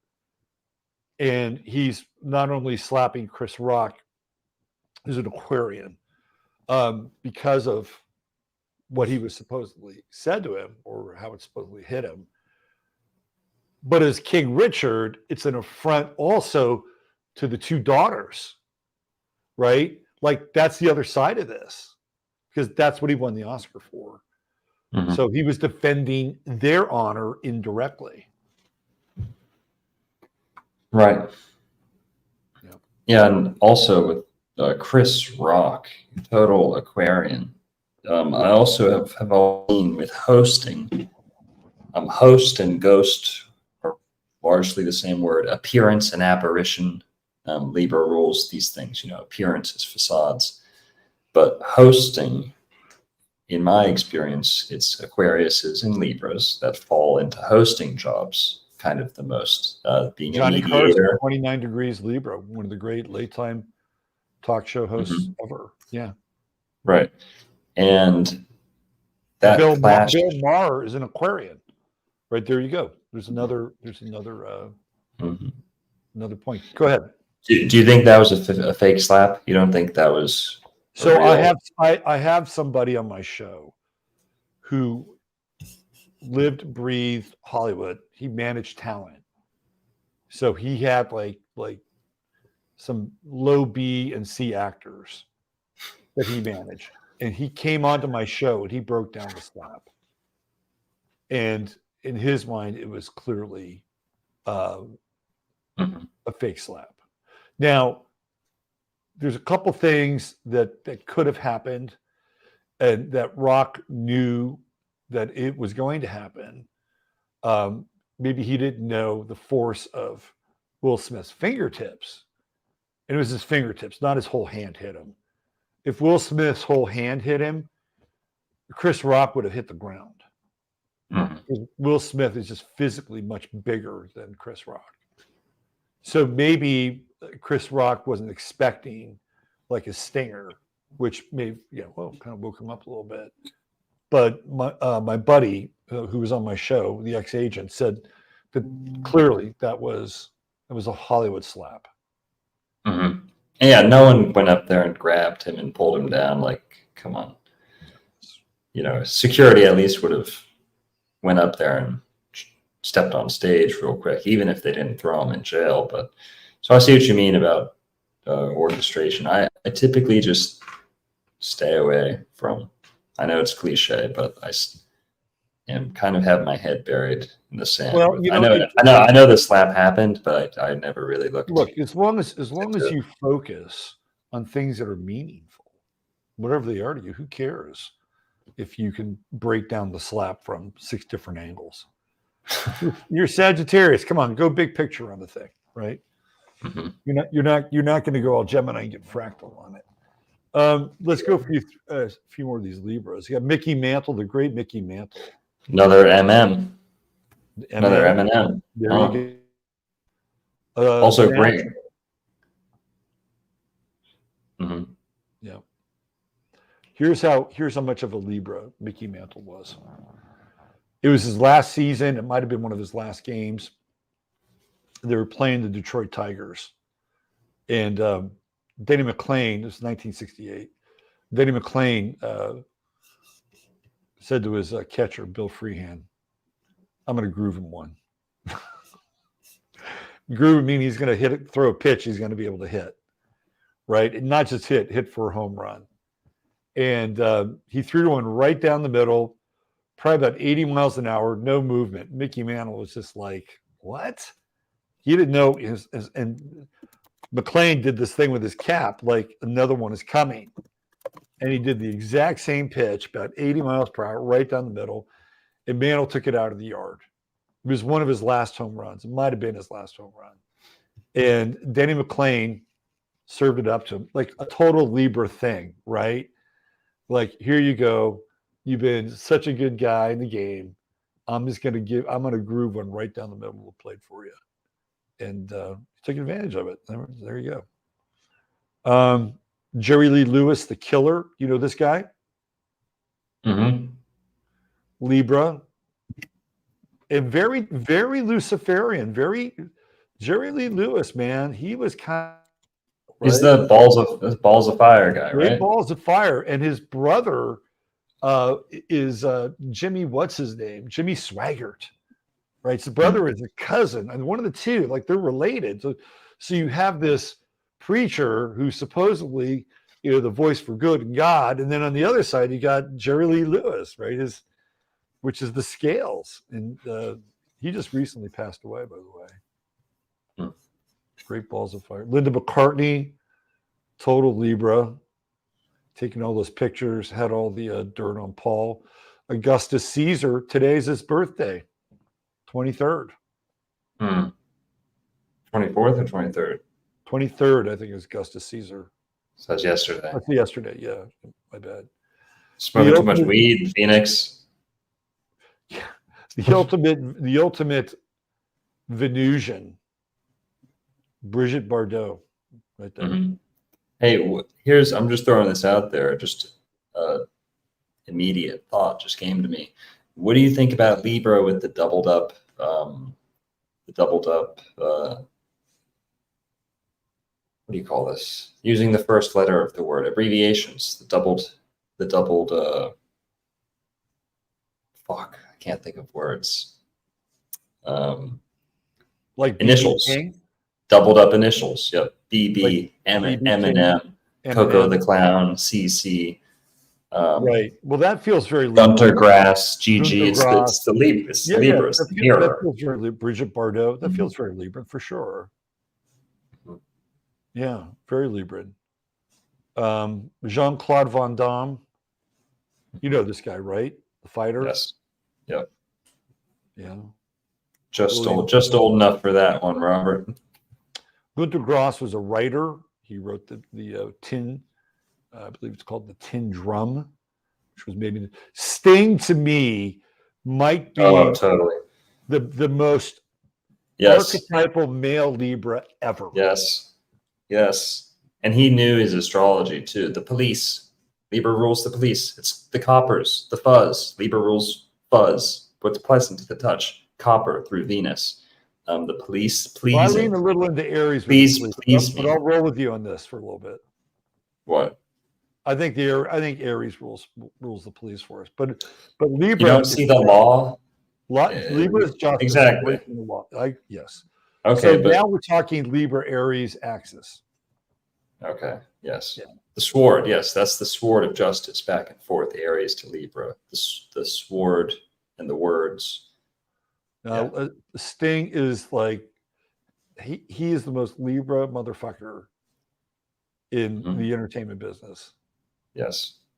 His stories of like he isn't like all he talks about is having like tantric sex for like 17 hours straight. Well, I think It's that's like, been a part of we his eat life, nothing. Sure. We eat nothing but cheese and crackers. 17 hours, we lose ourselves in each other. It's Yeah. So there's this guy named Branford Marsalis who toured with Sting for a long time. And Branford is really funny, and he's a Virgo. And Branford said, Sting is like when he's away from the cameras, he says Sting is the coolest motherfucker you'll ever meet. Like, he's really cool, really nice. He says, but the moment he steps out into the public, he becomes somebody completely different.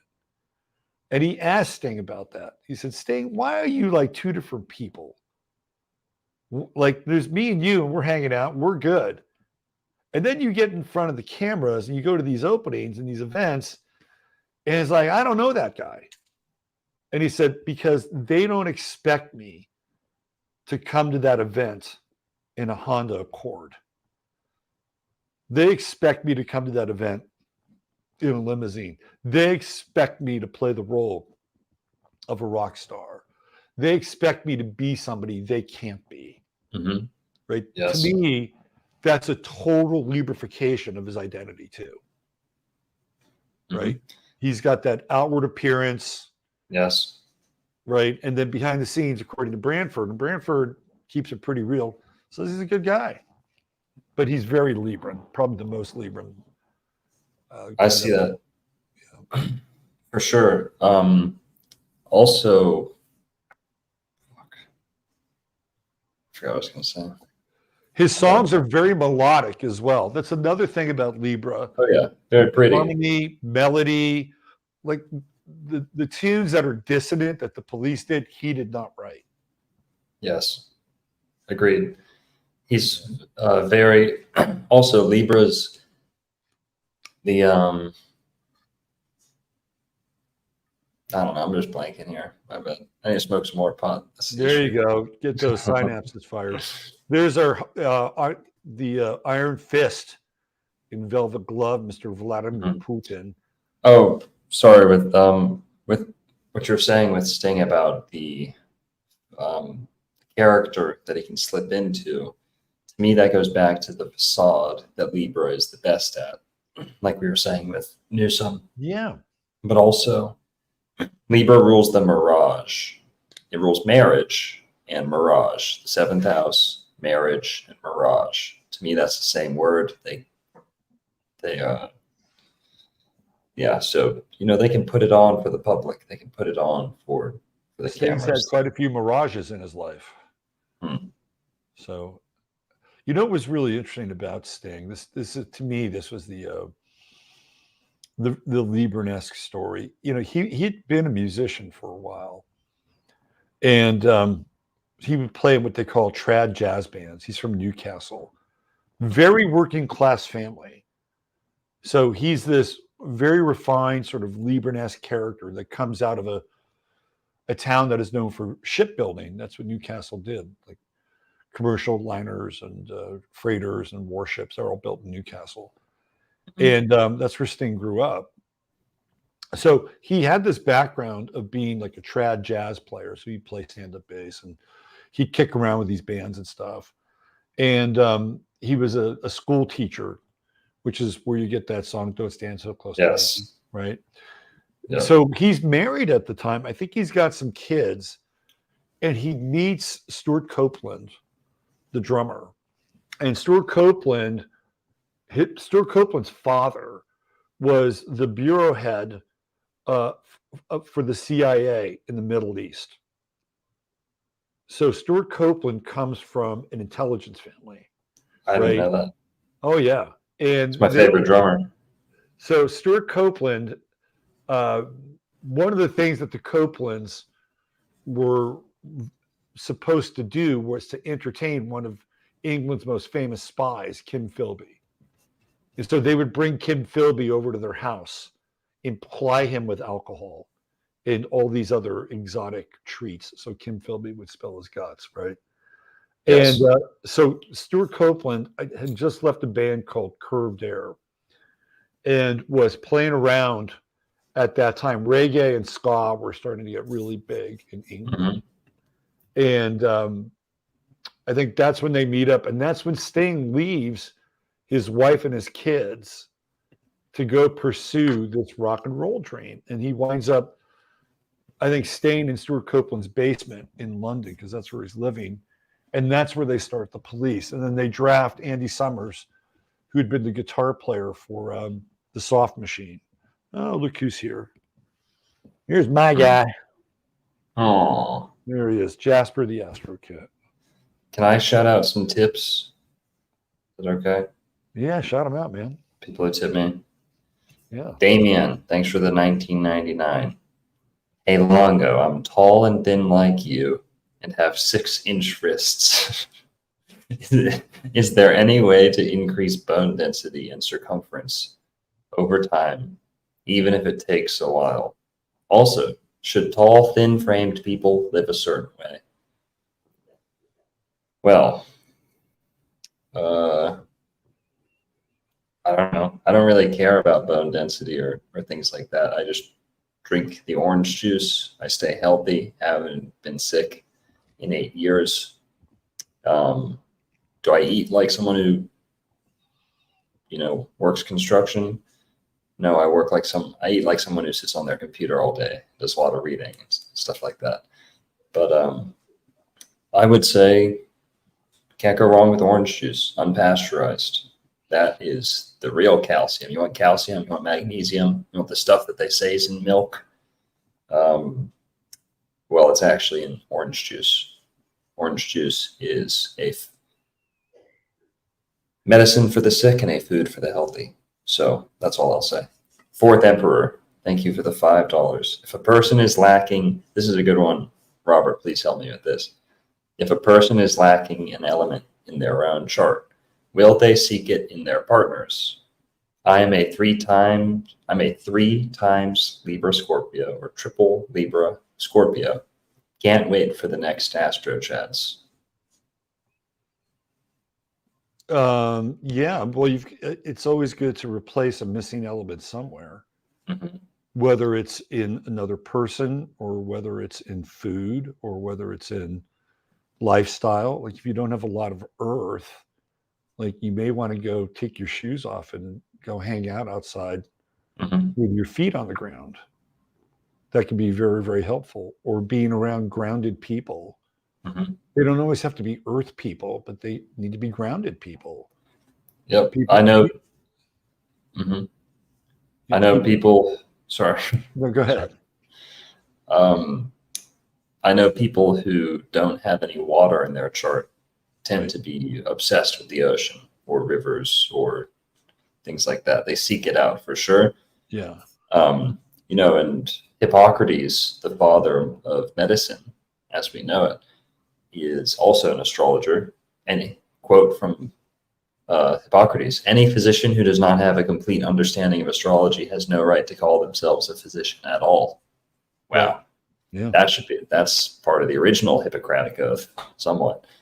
But Hippocrates, his number one way of healing people was he would say, before he even got to their diet, because his whole thing was diet and simplicity in the diet. But walking was one of the first things he'd recommend to anyone. But the main thing that he would recommend is he'd pull up in your birth chart He'd look at what you're missing, and he'd give you a stone, a talisman. He'd give you a stone that represented what you were missing, you had missing, or it was the salve to a problem spot in your chart. There's a lot of friction going on. You know, if you've got Mars in Cancer in the second house or something, right? That fire could be neutralized, could be soothed a little bit out. That's just an example.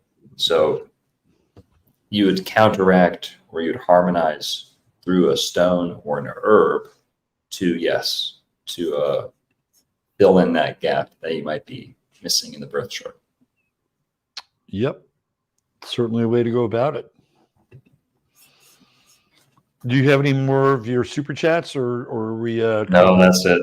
Sorry, yeah, I just didn't want them to. No, that's think okay. You got to do shout outs to people that support you.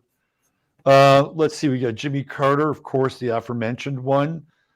Libra, with his very polite Southern charm, rented the country right into the ground.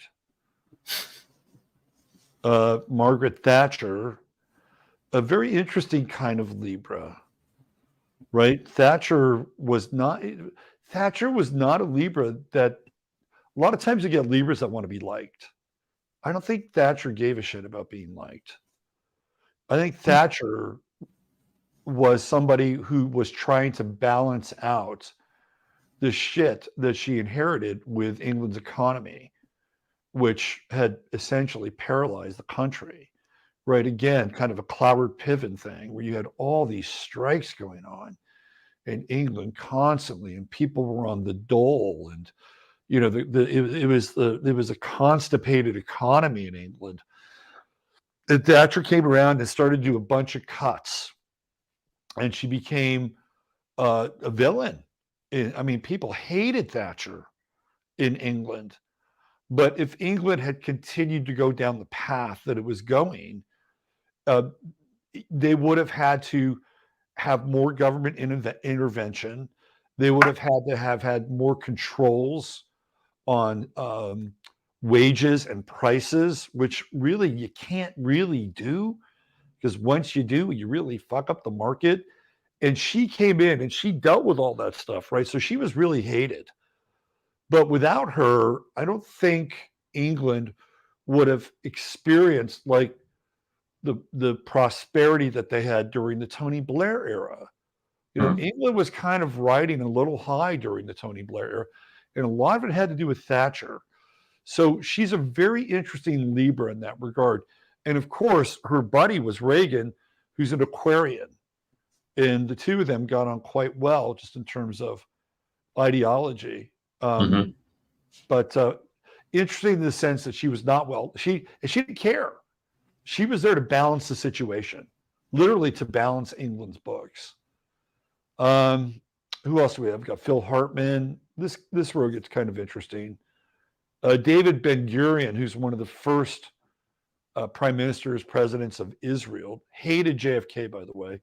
Speaking of which, just over here on this corner, we have Lee Harvey Oswald, who probably didn't hate JFK, but is in the conversation. The lovely Venusian Anita Ekberg, right around the same time as Bridget Bardot. You have Bonnie and Clyde. There's Bonnie Parker, Clyde Barrow's other side, the gangster. Olivia Newton-John, who actually played the goddess of beauty in one of her movies. Right? So the late Olivia Newton-John. Bruce Springsteen, who I can't stand. I hate him. He's the worst. He used to be cool a long time ago. No, he no. I'm talking. No, if you go back and listen to the first couple Springsteen records in the 70s, right? Wild Innocent, E Street Shuffle, like some of that stuff is pretty cool. And he was this guy that had the ability to sing about the common man, right? And then he got fucking infected with politics. And once he got infected with politics, all that shit just went away, right? It's almost like he did an overcorrection in some ways with this whole Libra social justice bullshit, right? To me, that's what happened with Bruce Springsteen. And because there was a time when he was not the same. Maybe he was, and we just didn't know it. Like that could be fair. Yesterday was his birthday. He's born in the equinox. Yep. But there was a pivot, man. Like there was a pivot with this guy. And he became just this, cartoonish spokesperson who couldn't really think any of these issues through. And then started condemning people, being very un-Libra-like because of it. Yeah, that's my take on Springsteen. I think he's had Alzheimer's for at least 20 years. I think he's barely ever knows where he is. He's on stage. He's just strumming like the same chord the entire thing. They've got 20 people up on stage with him. He hits a softball every night. Someone saying he's Bono. That's funny. I think they're a little off. Man, I saw a picture of Bono the other day with Bill Gates. Yeah. Fuck, Bono looks like shit. Bono sucks. He always sucks. He looks horrible. Yeah. He's got this red hair thing going on. He looks like Amy Carter. You wouldn't know Amy Carter. He looks like an aged lesbian version of Amy Carter, Jimmy Carter's daughter. Whitey Ford, a Libra, he was one of Mickey Mantle's drinking buddies. Now Kubla Khan. Now here's an interesting Libra. Another doubled up initials. KK. Kubla Khan. For all intents and purposes, this guy was, he was a badass. Like, Genghis Khan, son of Genghis Khan, kept the family business alive, but he must have been fair, right? Yeah. Lee Harvey Oswald, the patsy. Oh, look at that. So here. Oh, Saint Floyd, guys. We've got Saint Floyd. Yeah. Patron saint of vending machines and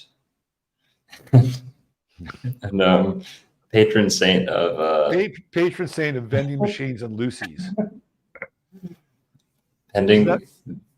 He went in there to buy some cigarettes at that store or something, didn't he? Wasn't that his? Yeah, the whole George Floyd thing. I've unpacked this thing so many times. You've had a show with Miriam Hynum, haven't you? Didn't you have her on your show? Yes. She's got a Floyd book coming out. Apparently, I was on her show. You're on her show, okay? Yeah. She's got a big Floyd book coming out. She has gone down the rabbit hole with this thing. Yeah, George Floyd is one of the ugliest, most despicable humans who's ever been. And God granted him a disgusting, putrid death in the eye of all mankind on purpose. And I don't think that was any more orchestrated than it needed to be. I think that happened how it happened. And the reaction we saw was authentic. Now the reaction was manufactured in different ways. But George Floyd is a demon. If you look at what he's been up to for a long time, just disgusting, terrible. He deserved to die, in my opinion, in every way imaginable, not just what he'd been doing leading up to that, but also his acts on that day. And yeah, let it be known. I've been waiting to say that. Well, I'm glad you picked my show to say it. We got a big dose of Sagittarian truth. Yeah. The whole Floyd thing, to me, is the tip of the iceberg of a number of different events that were loading the cannon. And if you go back and go all the way back to Trayvon Martin, which is where it all starts.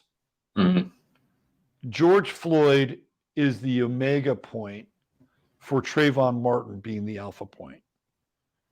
And we could get it, dude. We could get into this thing really deeply, but all of these events, like if you wanted to go astrological, I can get you the two first signs, right? Martin is Martian is Mars. Trayvon Martin was an Aquarian, by the way. Mm. So even though he's an Aquarian, we have Martin, Martian, Mars, Aries. Number one. The second guy in this story is Michael Brown, right? Which happens in Missouri. Mhm. Brown is the color of the earth in Taurus, right? So you have the first two signs of the zodiac being completely triggered. I think the next guy that comes along and fits the bill is Freddie Gray. So you have Michael Brown and then Freddie Gray. Freddie Gray is like Gemini in the gray area. So you have Aries, Taurus, Gemini, and these three characters. Mhm. And Freddie Gray happens in Baltimore. Can I? Go ahead. I saw a great comment. Libra scales of justice. Like, this guy's the face of justice, the facade, the mirage, the false. Yes. You know, it's the same. Sorry, continue though. That's a great point you're making, connecting the. So like all before. these are they're like bullets of velocity in an event canon. So then the next character is, I forget his name, but he's the guy. Now this is interesting. He's the guy that winds up getting asphyxiated in New York because he's buying Lucy's, the cigarettes. And that's where they had this, right? I forget his name. But all of these events are loading the cannon. So by the time we get to George Floyd in the summer of Floyd, they have all the ammunition they need. And it wasn't just that, but it was also some of the other so-called acts of violence that had taken place during that year and prior to it. Breonna Taylor being another one of them. So that when this happens, all these things that have been building and building and building and building and building, they go off. And it's, I believe, May 25th, which is the sign of Gemini, when all this happens. And the weird part about George Floyd is his connection to this guy named Steven Jackson, who's an Aries and the opposite sign of George Floyd. And Steven Jackson said that he knew George Floyd in Houston, and he called him his, excuse me, his twin, right? So when Steven Jackson was playing for the Houston Rockets, supposedly George Floyd was playing football in high school in Houston. So that's how they met. But he kept referring to George Floyd as his twin, which was really bizarre. And there seems to be connections between George Floyd and Steven Jackson through Freemasonry as well, right? So that's the other thing that's kind of floating around this whole. To me, it was like that thing was timed to go off. I mean, even the guy, Derek Chauvin, who, again, theoretically put his knee on his thing, they knew each other, right? Yes. They knew each other at a club where one they were guy both was bouncers, right? Right. The other guy was basically an off-duty cop. They worked there together. And that club was being used for a number of different things, including laundering money. And that's what theoretically got George Floyd, the attention of the cops. He passed a bad 20 for some cigarettes. And that's how, what was I think it was called the Cup. Like that was the name of the store that he bought the cigarettes from, the Cup, this Arab-owned store right across the street from a mosque, by the way. You couldn't see the mosque. It was like down below. So there's all this really weird symbolism that's connected with George Floyd. And then we go into this period where the country is split in two. And it happens during Gemini. And this is the ritual, right? This is the ritual, the Gemini ritual that splits us in two, just like we had a Gemini ritual with 9/11. But this country is filled with these Gemini rituals. Like they happen. And this is a Gemini ritual because of the time that it occurred. Steven Jackson's telling you he's my twin, although they're not related. And then we get fragmented. And then this is where we have the revolution. Like there was a revolution. There was a putsch with this country during that time. They were tearing down statuary. None of that shit was fake. That was all real, right? That was all real. And they did the same thing to George Floyd that they did after Prince died. They bathed George Floyd in purple light. And when Prince died, they had all these memorials for Prince with the purple light. And Prince is a Gemini. And he's from the Twin Cities. And where was George Floyd in? He was in the Twin Cities. Yeah. So this is a total ritual. And it was a ritual to split the country in two, which is exactly what it did. And then you had all these people taking a knee, right? That's surrender. It was a surrender. Like this country had a revolution and a putsch, and not a single shot was fired. And we've been living with that and dealing with that ever since then. We've not been the same. Yeah, also, Capricorn rules the knees, but Libra rules the kidneys. Right. So the lumbar, the kidneys, the lower back. Lumbar is also a Libra word. Luminescent. Bar is the bar that the things will be weighed on. That is the bar. Libra rules law, so you have to pass the bar exam. If you want to put your kidneys to use, you go to the bar. If you, I know you said the police might be ruled by someone else, but if we're going with Libra ruling the police, you might get locked behind bars. Well, I think police they're the centurions, right? Okay, but what about please? Like, let me please you. Let me please Libra you. rules. Well, Libra rules that. Yeah, there are other names we've got cops, we've got fuzz, we have constables. Yes. It's copper, cops, fuzz, fuzzy, pleasant to the touch, Libra. To me, the judiciary is Libra. Okay. Because they're going to rule on you. Mm-hmm. Right. Centaur. The cops are tethered to Libra. They're going to bring you in. True. And the judiciary will rule on your status. You might get the book thrown at you, Libra. Libras, throw the book at them. Yeah. The scales of justice. Theoretically, all the cops are there to do is to charge you, right? That's it. You've committed a crime and they charge you. And so it is the judiciary or a jury of your peers who will judge you, right? And they will put the evidence in the scales of balance. So I think the two things are connected, just like Gemini and Sag are connected, like Pisces and Virgo are connected, like Pisces being the spirit and Virgo being the hands, right? Like these axes are important. And so I think that the police, they say police don't do that, which is a good catch. But I think they're the ones that are playing the role of the centurion, and they do have a tacit relationship with Libra and the scales in the judiciary and judgment.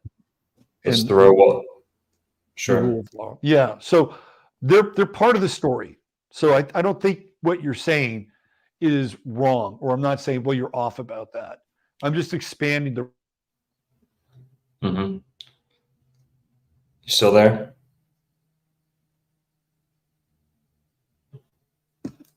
Still there?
All right. I apologize for that. We have a storm in the area, and it looks like it affected the stream and the connection. So Longo was going to sign off anyway, and he's going to go hang out and drink some orange juice and recalcify. So we're going to see him here in Texas under the the eclipse here on the 13th, 14th, 15th that weekend. So if you are still game, I'm going to finish out the show, and hopefully we have a pretty good connection before it goes out again.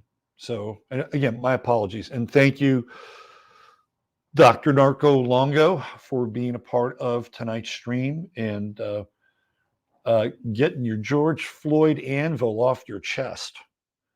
That was a heavy weight, and the comments are going to be really interesting. So anyway, a little Sagittarian dose of unvarnished truth from Professor Longo. Let's see. We're back. Okay. Never any praise. Never any praise for who? Dude's back. I am back. Yes. New shirt. No, I've had this shirt for a while. Thoughts on flat Earth? I think it's complicated. I think it's a lot more complicated than we understand. I'm into pear-shaped Earth. I'm into the shape of Earth as the shape of a sensual woman and her body. That's my version of the Earth. Why don't we get into some of this other stuff that I wanted to talk about tonight? I think it's a good time for it. I want to talk about Russell Brand's chart.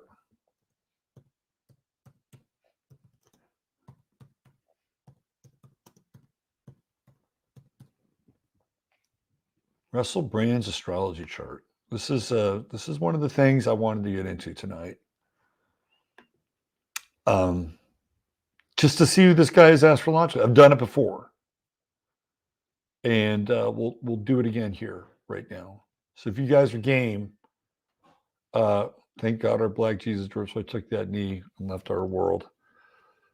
It was the start of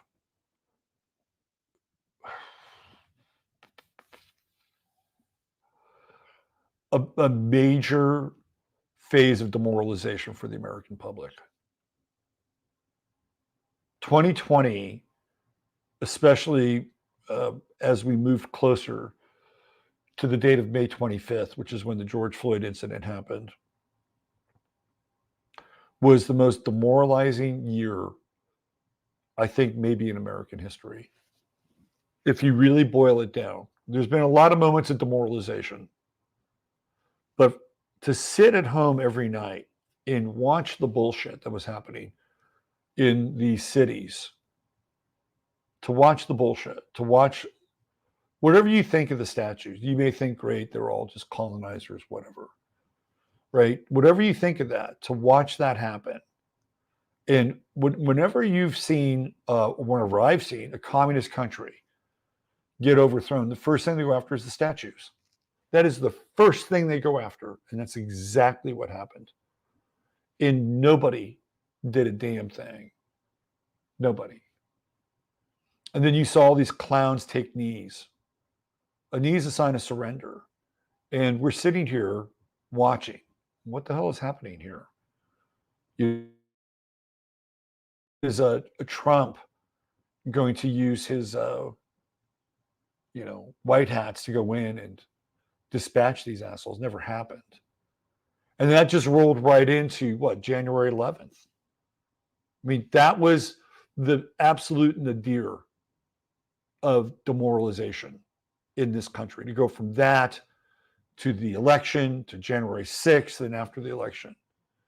And I'm just amazed in a lot of ways at how people in this country have kept their shit together and managed to still move forward. I think it says a lot about the true American spirit. Not this phony bullshit patriotic stuff, but the true American spirit where people, and we can, and when we get into Libra, things are easy with Libra. I got 3 planets in Libra. I've got Moon, Mercury, and Venus. And I got some trines going on with those planets. I got a grand trine with Venus and Chiron and Mars in my chart. So I understand the beauty and the efficacy of flow and ease. I totally get it, right? I totally get it. But we are in a Martian period right now with the true node in Aries and Chiron in Aries. And we're in a period now where it is not about comfort and ease. That's the South Node in Libra, right? We kind of know what that's like. We know what it's like to feel comfortable. We know what it's like to have a good meal. We know what it's like to dress nicely, right? But that's not the prevailing energy of the time. The prevailing energy of the time is Aries. And so we're being called upon now to meet challenges, like really extreme challenges in our lives, both personally and I would say nationally, collectively. It's not just the United States. I mean, look, you could even go into Niger, right? You could go into Niger in West Africa, and I could apply the astrology to that. And those people are like, who the fuck put your pipeline through our country? We didn't give you, this guy gave you the permission. We didn't give you the permission. We want our fair share. That's exactly what happened in Niger. They basically kidnapped the president. And guess who took over? It was the army, which is Aries. They're like, no, we didn't have an agreement with you.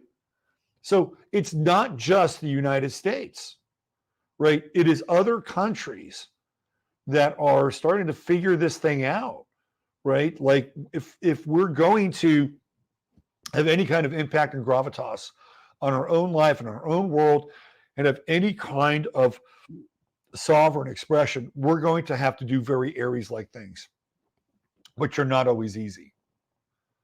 Aries always has the hard path in front of them. But with the South Node in Libra, people know why. Because the scales are not balanced. They're tilted. And they're tilted in a lot of different ways. So this is where we are now. And it's going to be interesting to watch all this go down in the month of Libra. And we have Mars in Libra right now. That's the other side. I wish Longo was still here so we could talk about Mars in Libra. We could have had a real juicy conversation with that. And Mars in Libra is like the backlog of unfairness. This isn't fair. This isn't fair. This isn't, we've been seeing that with Mars in Libra. So anyway, really good chat, really good conversation. Glad he was here. Thank you for being here, and we'll see you in a couple of weeks. So why don't we bring Russell Brand's chart into the mix here? And when I first started to kind of go down the Russell Brand rabbit hole, this is back in the 2010s. This is his chart, the 2010s. And one of the things I was struck with by Brand was that he was both brilliant, and I knew sort of the quote unquote Illuminati game, right, way back then, and I could see the whole thing with Katy Perry. It was totally fucking weird, and he's got all the signs of a handler, like even that thing on the red carpet where he flashes that little badge and she kind of goes cuckoo, right? Like Russ knows some codes. He's got some code going on. And then you, again, kind of go deeper into his background and his father and, and all this stuff starts to add up a little bit, right? You go, okay, this guy, he's not a turtle on the fence post, but he's a player in their game. So ironically, I did a video on YouTube where I got into this stuff. Totally got into it. And I started to peel back the layers. YouTube pulled it down. Why did they pull it down? It was because Russell Brand or one of his people saw the video and told YouTube to pull it down. So I think it's interesting. And I'm really in the grand scheme, like the big pyramid, right? You've got, you know who's up at the top of the pyramid in this world. I'm somewhere like down here, right? Like really, you're going to, at that time, I'm probably getting, I don't know, 1,100 people watching my show. And you're going to pull my video. So whether it was Russell or one of his people, I think it's ironic that they were censoring my free speech because I was saying things and putting things out there that didn't really put him in that great of a light. Ironic, isn't it? But I'm not here to defend Russell Brand, but I am here to objectively look at his chart and to see what's going on with this guy and to see kind of what factors are taking place, both in his chart and also in his life with transits. I don't have the transits lined up, but I know where a lot of the outer planets are. Let's start with Pluto. It's right on his ascendant. He's a Capricorn rising. He looks like a Capricorn rising. You know, we were talking about Libra and how Libra is really symmetrical. Russell Brand is not symmetrical. Like if you look at his hair, it's always like coxcombed, and you know his face. You know he does these grimaces and here and here. Like he is not very Libran looking at all. He looks very Capricorn looking. And people that have Capricorn rising, and by the way, please, if you're Capricorn rising, take this with a grain of salt. There's not always the matching parts with Capricorn rising. There's always something a little slightly off. Sometimes it can be very off. Like one leg, I've brought this up before, one leg can be longer than the other, right? This is kind of the calling card of Capricorn rising. And Brand kind of has that. He does not have that symmetrical looking face. And Pluto is on his ascendant right now. So he is being cooked, right? So whatever trip this guy is going through, whether it's his Messiah complex or whether the agents of Sauron, Saturn, are coming for him, right? Or maybe he's in on it and he's going to come out of this with Pluto on his ascendant, resurrected, stronger, bigger, more of a voice for truth than there's ever been before, remains to be seen. The guy's being cooked, right? And I talked about this on my show. Sometimes they eat one of their own. Now, Britain has just passed, it's called OFS, if I'm not mistaken, and it's a statute where you can now be censored on the internet for your speech. They won't start it off by saying, well, you're deplatformed or you're banned, you'll be fined. Just like if you're rolling around one of the areas in England where you're not supposed to be rolling without paying your little, what is it, the Jules fee, right? The Jules fee that allows you to take your car, be in a certain part of the city at a certain time, you pay a fee for it. And they got all these cameras around. The Jules cameras that people are vandalizing, right? But you're getting fined for movement, which is a very Gemini sort of thing, right?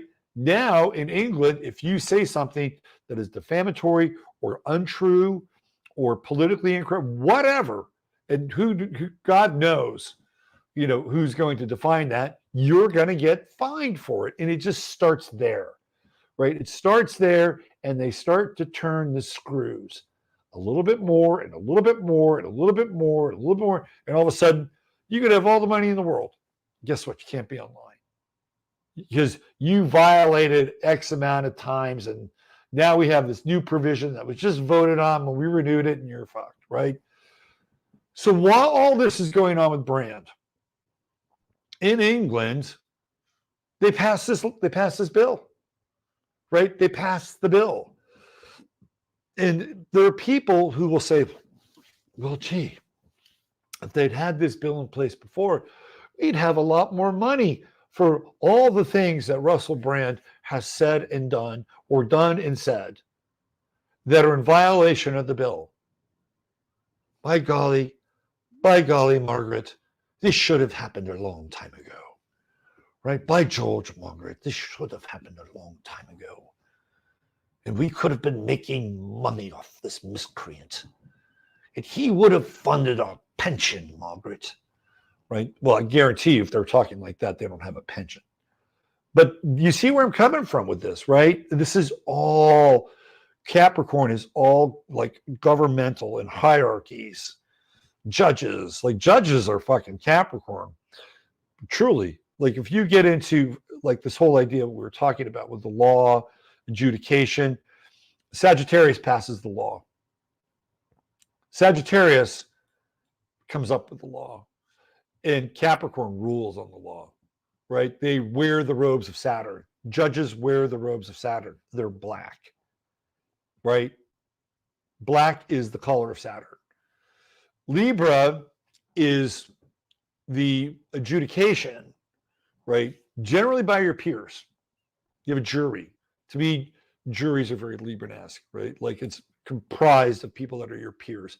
Theoretically, people you would be in some form of social relationship with, since that they're supposed to represent you or a version of you in that box. Aries is the they're the guys in the streets. They're going to enforce the law, which is on the books. So he's got Pluto on his ascendant. So the whole idea here for Brand, he's got to go through a death. He's got to go through a death. He is in the throes of transformation. Okay, clearly, what's happening here? Venus, relationships. Cancer represents what? The past. That's what it represents. Cancer is what's happened in the past. That's how Cancer rolls. Right? When we think of Cancer, we think of like, you know, the good old days and Americana. It's the past. Saturn is the adjudicator of the past, the present, and the future. Right? Capricorn plays that role. Adjudicator of past, present, and future. And Saturn becomes the adjudicator of the future because it looks out to the transpersonal planets and the rest of the cosmos. And then it looks backwards. It looks back at Jupiter, Mars, and the Earth, and Venus, and the Moon, and Mercury, and everything else, right? So Cancer is the past. So these are relationships from the past. Here's Pluto coming in and opposing Venus. So his past shit is being dredged up. And how Russell Brand handles relationships probably now is more along the lines of Venus and Cancer, right? He's got a wife, he's got kids, he's got a family, and here comes Pluto, right? Pluto is rotor-rootering out his past. So we don't know if Russell Brand's completely truthful to his wife, right? If he wasn't, he better be now because it's going to come up. But the problem with some of these accusations is that they're consensual. And you can see Venus here right on the cusp of the 7th house, which is where people are going to come into agreement.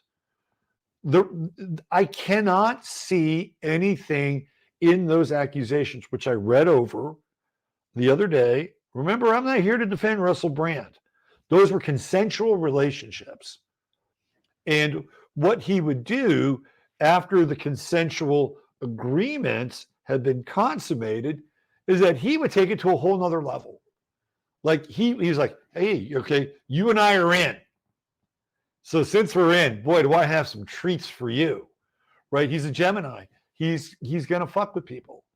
That's what he does, right? He's going to, like, there are stories where, hey, I've got a lesbian in the other room. And I'd love for you to come in and try to seduce her. Would you mind that? Would you mind that, love? Right? She's like, what? She's a lesbian. For crying out loud. Let's do it. It'll be a bit of fun. I actually do a pretty good Russell Brand. I didn't know I could do that. Anyway, that's what he was doing. He was doing shit like that. But he would do other things too. Right? Remember, the consensual curtain had been pulled back. There's agreement. That's what Venus does. Yeah, we're in agreement. Yeah. But it wasn't an agreement for that. Right? So another thing that he's been accused of is running around the apartment naked, trying to put his stiff prick into a woman that he just let into his house that he had a consensual relationship with. Which, by the way, they weren't all that crazy about. But somewhere along the way, he had done it. Somewhere along the way, he said, hey, here I am, right? What are we looking at? Moon, Mars, Jupiter, all in Aries and opposing Pluto in his chart. I think it's easy to make a case here that Russell Brand is a sex addict. He's an addict in general, right? Pluto rules addictions. He's got Pluto and Libra, and a lot of his addictions are going to come out where? In sex. Period. End of story, right? Like there's no squares going on with Pluto. He's got some sextiles going on, right? Pluto Sun sextile. He's very magnetic. Russell Brand is charismatic. Whatever you think of him, he's charismatic. That's the Sun Pluto trine. And Mercury's not there, not in the trine, but it's here. Moon in Aries, like he just wants it now, right? That's Aries. Come on in, love. Shut the door, right? Here it comes. Moon, Mars, Jupiter, all in Aries. And it's this Mars-Pluto opposition. The guy has, I would say the guy has healthy appetites. Well, maybe not healthy. Let's say he has inflamed appetites. I'll use the word inflamed. Now, the one thing about Pluto here, which is interesting, is that there are descriptions of him during the act or prior to the act where the women would notice that there would be this glaze that would come over his eyes. And then in some cases, his eyes would turn very dark. Okay, just keep that in mind. Now, this is somebody who did a ton of drugs, lots of drugs, copious amounts of drugs. What happens when you do drugs? You blow your auric field open. And who comes creeping in? Hello? Anybody home? Right? And these disincarnate spirits know exactly what you want and what you need and what they want and what they need. And they will help you get it. Once your auric field is blown, they will come creeping in. And they will blend with you. They will braid with you. So when we look at Pluto, if you're a disincarnate spirit and you got Russell Brand and you got his chart, you're like, let's get the party started. That's what they were dealing with. And you have this very charismatic, heavy-duty, Aries-driven guy with lots of appetites. And boy, are you going to get a feast at the Louche Buffet. This is your guy, right? And the only way that Brand can stop it is through what? Through marriage, right? Because here we have the squares with Saturn coming in, right? Saturn in Cancer. 10 degrees out from Venus, but still in the same sign. 10 degrees out. So this is the full stop. Saturn puts the full stop on. It's like, nope. I'm going to go over here. I'm going to commit. I'm going to have a proper wife, some kids, and I'm going to become a guru. Right? Saturn plays a role here. It limits Mars. So we think. Well, I'll tell you though, Russell Brand and the accusations against Brand kind of drop off around 2013. Now, I've seen some pictures, I don't know when they were taken, that contradicted his clean and sober assertions, whether or not they're true or not. Certainly they were kind of well after the fact. We're human, and sometimes people who are human, who have inhuman appetites, have very difficult times. Again, I'm not giving them a pass, whatever, right? I'm just telling you that based on the timeline, those accusations kind of drop off around 2013. And then he goes into this recovery thing and he meets his wife and he starts having kids. Saturn is squaring all those planets, right? He has to harness them. He has to corral these second house energies, which to me are very libidinous. Very libidinous. And we start to see the third house here in Taurus. And Brand, really, with all of his glitterati and shit, believe it or not, he wants to be a homebody. He probably does his show out of his home. Don't know. But if I were to take an astrological swing at the fences, I would say that. Right? That's what he wants. He's got Mercury retrograde in Gemini. So guess what? Some of this stuff that came up started when? During Mercury retrograde. It'd been 4 years of trying everything that they could to find as much dirt as they could on Russell Brand, and it popped Mercury retrograde. So they started this quote unquote witch hunt. And Russell Brand is kind of a witch. I would say Russell Brand is very much like a warlock. If I'm looking at Russell Brand as an archetype, that's what I'm looking at.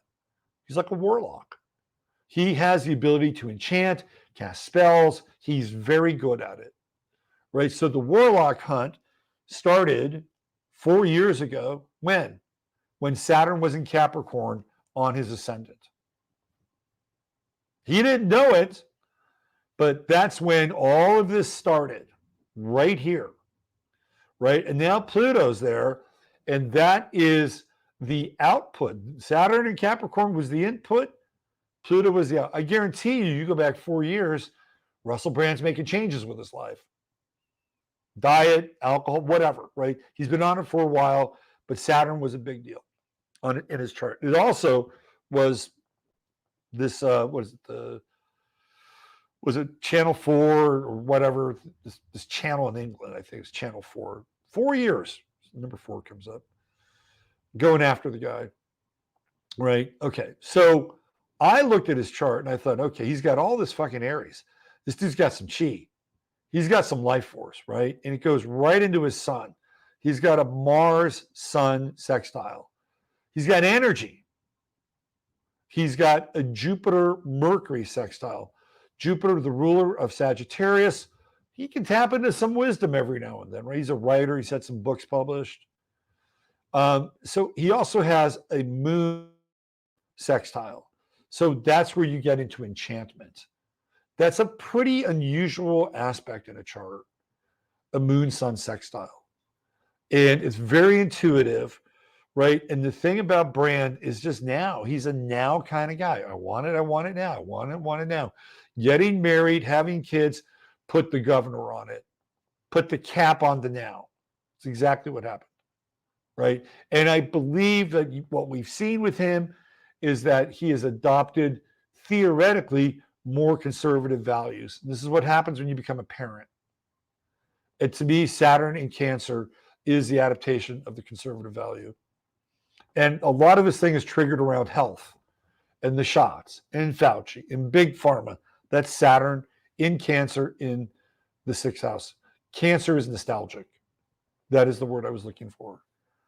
So he has all of these trines and all these sextiles. He's got all kinds of access points to the outer planets with the inner planets. You know, the big challenge for him, really the big challenge for him is this Mars-Pluto, Jupiter-Pluto. How much is enough? How soon is now? Right? It's all about this Pluto kind of addictive personality. The square with Uranus in his chart. He's got Uranus in Libra, right? So he's going to have to torque. He's going to have to torque his relationships. He's going to have to rein in Uranus. And every now and then, it's going to blow up, right? He's going through a blow up moment. And he will clash with people through Uranus and Saturn. You're like, oh, well, I don't like Russell Brand. He's a loudmouth, or I don't like Russell Brand. He's bad for business. If you're the BBC and he is kind of a rogue character and he's not in on it, he's bad for business. He's bad for Big Pharma. That's a Saturn-Uranus square, right? Like he's got a weird father. His father took him to the Philippines, got his cherry popped in a sleazy situation with a Filipino hooker. I think he took her to Taiwan or Hong Kong. It wasn't the Philippines, right? That's the dad. So there's all these things. His mother had cancer, like 6 times or some shit like that. Moon-Pluto opposition. Still alive. Can't kill her. Resurrected. So he's got it's like a suit. I could spend a ton of time on Russell Brand's chart. And I could tell you that this is not a chart of somebody who is a lightweight at all. And this is a guy who firmly believes that he is on a spiritual mission in this world. He has Neptune on the midheaven at 0 Sagittarius. His true node is dot on the midheaven in Sagittarius, right? This is the role that he has aspired towards. Go to his TikTok. He's comparing himself to Christ. And I don't think he is doing it to, he might be doing it to garner sympathy. He's a Gemini. I'm sorry, Geminis. Come on. He dead on believes that he is that guy. And the South Node in Gemini is all the little shit that he's done, right? Like he, give me to the Greek and all these roles and, and all the, tomfoolery and skullduggery and bumfuckery, right? That's all the South Node. What he's trying to do is climb the chart and be the Buddha, be the Christ. Like, I swear to God, this is what this guy is trying to do. And I'm not here to sell you that story because I believe in Russell Brand. I believe that Russell Brand believes that because that's his true node. It's at the most potent degree of Sagittarius. Not only that, but he has Neptune in Sagittarius in the 10th house. And people that have Neptune in the 10th house tend to be kind of guru-like people. And he sees him, whether or not he'll say, oh, bloody hell, mate, I'm no savior. Save yourself first or whatever, right? But he's being driven and pulled by Neptune and it's retrograde. And I guess in order for him to prove his mettle to God, right, that he's got to have to go through something like what he's going through, even if he's a Rothschild plant. Even if he's a Rothschild plant, I can tell you that with some of this water in his chart, and especially with his Venus in Cancer, he does not want his wife going through what she's going through. I can tell you that right now. Like, he is protective of his wife and his kids. So if you think that he's just another piece on the chessboard for the Rothschilds, which he might be, okay, might have started off that way, he does not want his wife or kids to feel that. No. And with Pluto opposing Venus and Cancer being domestic, this guy is going through his own version of hell. His own version of hell, no matter what you think of it. Like, it's because of what he has in his life. And I've seen pictures of his wife. And I know a little bit about his wife. And she's become his everything, like his manager, everything. She's with him all, whenever he goes on tour, she's with him. Right? And if he's at home, right, she's making him, his shepherd's vegetarian vegan pie or whatever, right? Like, that's the role she plays. She's not like these other women that he tried to go all Pluto and Aries or Pluto and Libra with all this Aries with. Who knows? Maybe in his private moments, he's got it going on. Who knows? Right? But Neptune up here with the retrograde, he's going to have moments in time where, guess what? It's not going to work. It is not going to work. And if anything, his spiritual test and quest or spiritual quest will be tested. It'll be tested. And that's what he's going through now, right? He's going through a major test now. And we just had Mars crosses Pluto. That's when all this shit started, right? And he's going to have this Mars-Jupiter opposition coming. That's going to be very interesting to see what happens with Brand when Mars opposes Jupiter. And it's going to come in and hit that Aries. That'll be interesting. So will Russell Brand start to fire up lawsuits with Libra? He might. But I think that, and he's gotten a lot of support from people. Trust me. There are people that support Russell Brand. Rumble has not dumped him. YouTube demonetized him, which I find to be mind-blowing. It's like YouTube. What's interesting about Russell Brand is I think he's really a lefty, at heart. He talks about communitarianism. He's had Henry Giroux on his show. I talked about that the other day. He had Yuval Noah Harari. A lot of people, I have a different take on the Yuval Noah Harari thing. A lot of people are saying, well, look, he has Yuval Noah Harari on his show because he is all for the World Economic Forum. Well, he might be. He might see the World Economic Forum as kind of a plank in communitarianism, because I think that's really where Brand comes from. He's in this whole kind of communitarian bucket. He's in this kind of syncretic version of religion, you know, the Buddha and Jesus and Muhammad, right? It's that syncretic faith. Can't we all just get along? He'd be a perfect candidate to sort of convert to Baha'i, really, if you want to find a religion for Russell. He'd be that guy, right? But that said, with everything, right, the dude is being cooked. Now, he could come out and have a lawsuit. No, getting back to YouTube. Oh, I didn't want to finish my point. YouTube makes a shitload of money off Russell Brand. Like I think Russell Brand is making like $500,000 a month from YouTube. $500,000 a month. Think of the views and think of the impressions. Think of all the Lululemon, you know, fucking yoga tights they would sell through Russell Brand.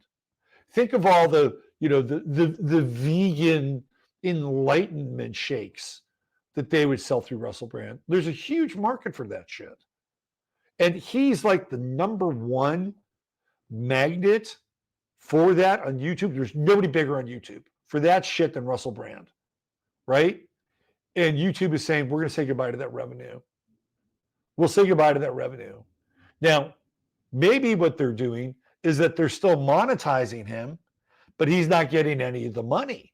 Oh, isn't that an interesting wrinkle, which has happened? And if you're Russell Brand, right, your Neptunian sort of message to the world is being tested, isn't it?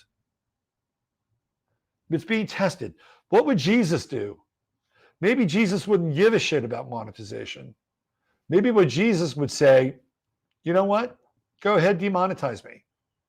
My message, or the message of the one true creator, is so much bigger than YouTube can even imagine in its most vivid perception of imagination, right? He could do that. It's like, I don't care. It's the message. If I were Russell Brand, you know what I would do? I would demonetize everything. That's what I would do. The dude's got money. Trust me. He's got money. He's got a nice fucking house. He's been making $500,000 a month on YouTube for like the past couple of years. If I was Russell Brand, I would go to Rumble and say, demonetize me. Demonetize me. Even the name demonetize is just weird, right? It's like, demonetize me. YouTube's demonetized me. I'm going to be demonetized. I'm going to do everything from this point forward like as if I have an alms bowl. That's it. I have a digital alms bowl. Please feel free to fill it up. The guy'd make shit ton of money. Trust me. He doesn't have to be monetized. Doesn't have to be. But if I were Russell Brand, that's what I do. Now, here's the one thing that might stun everybody. He might just drop out. With Mars conjuncting Uranus, squaring his natal Venus, his wife might just say, look, I've had enough. I can't deal with this anymore. I cannot deal with this. Either you find a way to make it whole again, or, you know, I have to take the kids and we just got to go somewhere and not be a part of this for a while. That could happen with Russell Brand. So you may see him come out and basically say, I'm taking a break for a while. Now, maybe he's got a contract with Rumble. I don't know what I know he does. I don't know what the specifics are. Something's going to change with the program. And it's that Venus and it's that Mars. And maybe there's lawsuits involved here as well. Maybe he comes out guns blazing and goes after YouTube. You know, YouTube can do whatever they want. he signed an agreement with them, right? He may be able to sue them so that they can't profit off of his material. That's possible because they still are. They're still running ads on him. He's just not getting any, right? He's not getting. This is a huge deal for YouTube. You know, will people still watch him on YouTube? Will they go over to Rumble? Who knows? Something's going to happen here with Brand, and he's gonna either guns blazing lawsuit, or he'll just demonetize everything, or he'll walk away. Those three things, and we'll see them by October 10th, because that's when Mars is at that degree of Libra. I think Russell Brand is legit in his quest to bring spiritual content to the world. He has no earth in his chart. The guy is not practical at all. He's a Capricorn rising, and that's it. What you get is combustibility with Russell Brand. Air and fire, and he has the island of connection through Venus and Saturn to conventional values, relationship, home, and family. That's it. This guy is combustibility city. And when you have somebody that's combustible like that, they're electric, right? They have energy. You know, they have that frisson of charisma. And Russell Brand is charisma. He has it in spades. What he doesn't have is he doesn't have anything grounding him, which we talked about with Longo. It's his wife and it's his family right here that are the things that ultimately ground him. And they're going to be in a test right now with that Mars-Saturn square, that Mars-Venus square. And if he were to lose his family, his wife, kids, Russell Brand be in a world of hurt. I'm telling you right now, this dude would be lost in the sauce. So as a chart, he's got an interesting chart. He's got kind of a chart of a guru. I've seen grand trines in the charts of gurus. He's kind of got one. But with Neptune retrograde, he's going to be learning spiritual lessons. He's in one right now. There's a lot of retrograde in this chart. Pluto, Uranus, Neptune, Mercury. He learns through having the tables turned. He learns through loss. He learns through looking at things upside down. And he's got Pluto on his ascendant. And that's not going to change until next year, right? Like, it's not going to change until January of next year. So actually be November this year. Pluto goes to 29.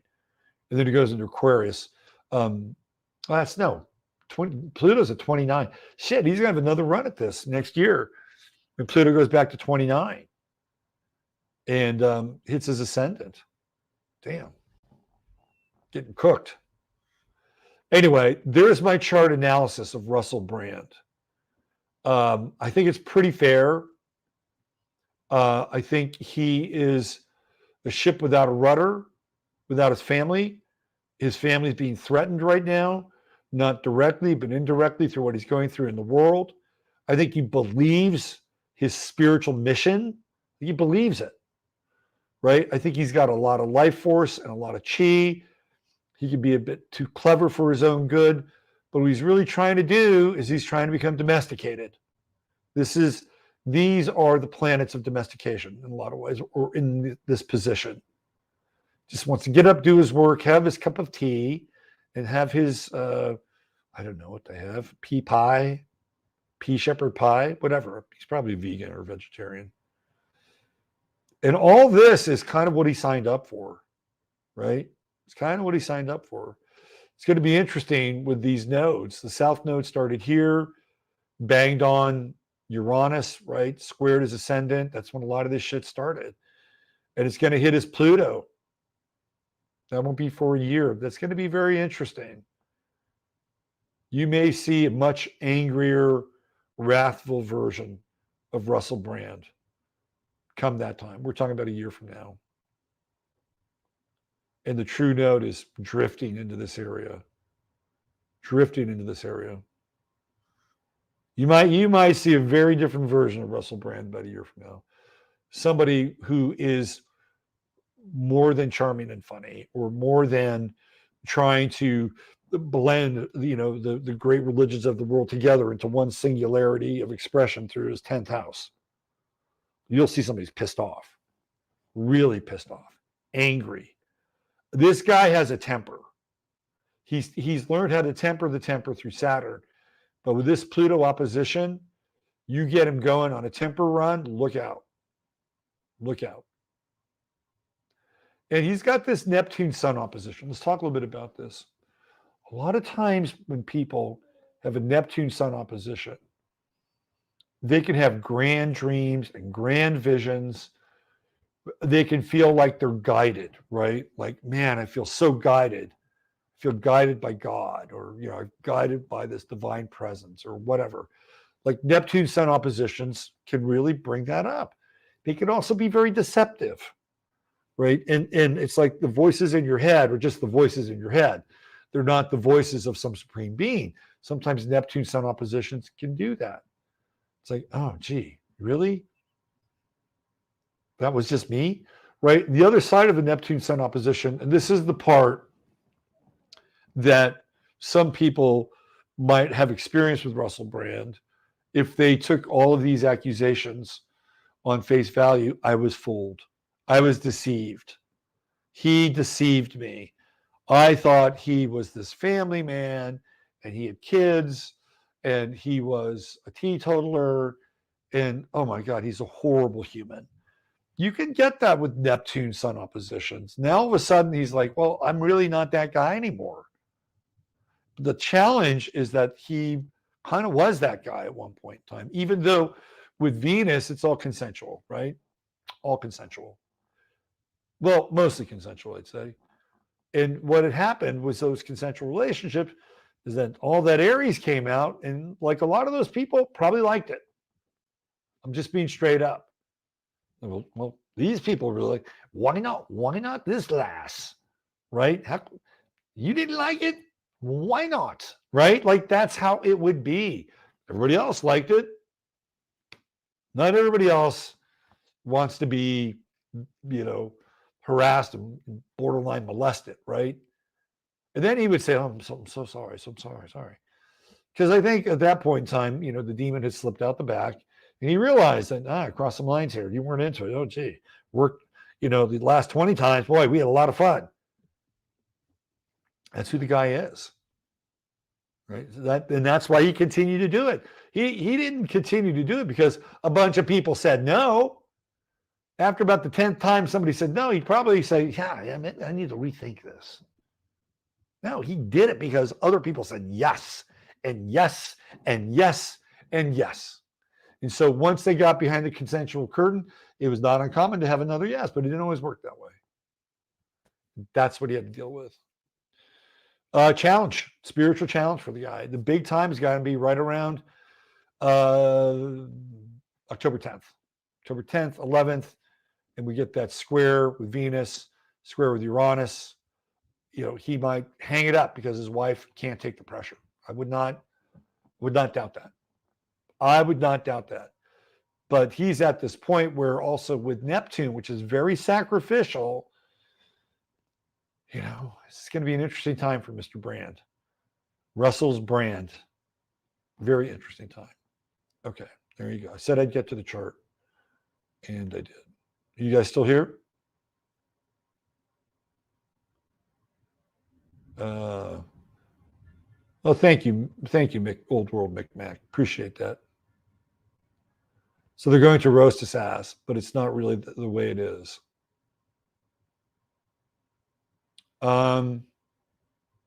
Boycott. That's all he is, an actor. These actors have a shelf life planned obsolescence. Some of them do. I'm telling you, though, with Brand's chart, he believes his spiritual trip. Yeah, he's an actor, but he believes it. He totally believes it. Conspiracy theory meetup, 7 p.m. Ruby Tuesday, half price tab. I love that. That's great. Elevate your thinking and your spiritual life. Do my chart, please. Maybe one of these nights. Anything else? People can change. Look, I agree. People can't. This is the one thing that, Jay, I'm glad you brought this up. People can change. Yeah, they can. Even a turd in the punch bowl like Brand can change. They can. And I'll tell you how and why. It's the marriage and it's Saturn in his chart. It is the marriage and the kids that he's had. And those things have changed him. Now, if you want to play the game that he signed contracts and agreements, and now he has to honor those contracts and agreements, that's another conversation. There are people who've agreed to things in their lives that they regret making those agreements with. And people that made them with and the agreements themselves. Because fundamentally, as people, they have changed, right? They've changed. And I think that degrees of Brand, based on his marriage and his kids, have changed him. He's got his past catching up with him, is what's happening here. And he's being tested, which is what's happening here. And they use him as a political tool to pass this bill in England during the height, furor of his public, very, very public rush to judgment. I'm not a huge fan of the guy. I'm just being honest with you. He stays away from topics that I think are really important. And he likes to gloss things over by using the words globalist or the cartel, right? He doesn't talk about people like neocons. He doesn't talk about them. Not at all.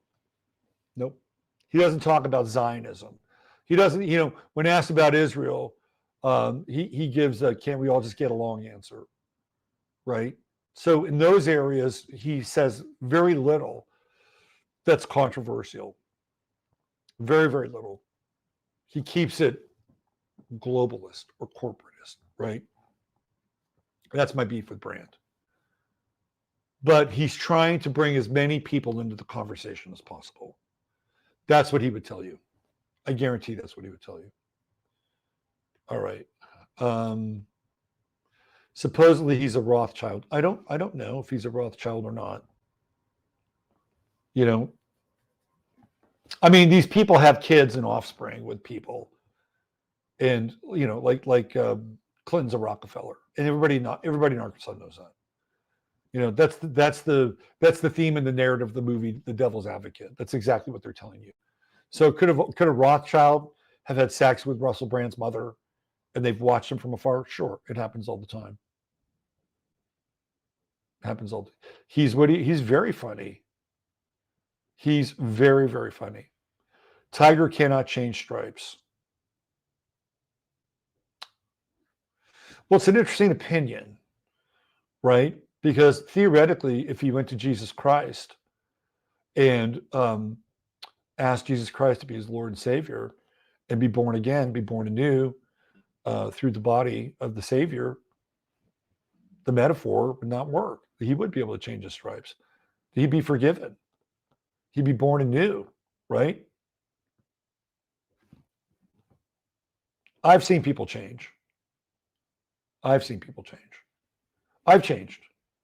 I bet you've changed. And if we can't change, really change. And by the way, change only comes at a very deep level, a very, very deep level. And there's usually a sacrifice involved with change. Giving something up, like not drinking or not watching porn or a combination of the two, or watching your language, right? That's when real change happens, is when a person makes an individual sacrifice. And then you can change. You need to die again to be born again. Jesus taught that. How often? How often do we need to die again to be born again? Jesus theoretically died for our sins and died one time. Theoretically. Right? The whole idea of being born again comes out of the second and third Great Awakenings. It comes out of the scripture, basically, Martin Luther, and the second and third Great Awakenings here in this country, right? And you have the whole revival and Pentecostal movement where that becomes very popular. Didn't happen before that. Pain of change. There is something to it. Aaron's energy says, I'm not the same person I was 10 years ago. No, you're not. Your cells are constantly dying, right? Your cells are always dying. You know, you're cycling through things all the time. Was it every 7 years? There's Saturn cycles. There's a reason. There's seven years of Saturn cycles. You go through a change. You go through a bodily change over those 7 years. So true, focus on doctrine. It's all about the book. Which book? Wants to answer your question unless you're Lazarus. I don't know. Look, I do my best to live in what I would consider to be a Christian way, whether that's good enough or not for anybody else, or somebody that reads the Bible or goes to church every day or follows the doctrine of the scripture. I don't know. And honestly, you know, I'm not looking for anybody's approval around that. I know what I live with inside of myself.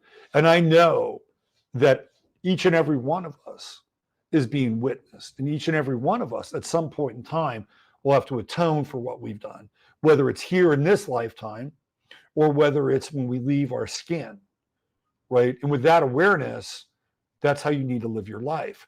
You need to live your life out in the world just like you're living between your four walls, right? And I do this every week. And there are people that know me, and there's not a lot of difference between the me that's here and the me that's when the camera's off. There may be a slight gradation. So I'm living to the best of my ability to do what I believe is the right thing to do. Right? The right thing to do. The right thing to do is you ask yourself, well, what would Jesus do? Right? What would Jesus do? Really, what would he do? And if we really live with that, then we'll figure it out. Everything else, you can have it. A man shall be known by his fruits. Right? Okay. All right. What is it? 9:24. I tell you what, I wanted to get into the Sibley chart tonight. Let's get into it because it's right up there on the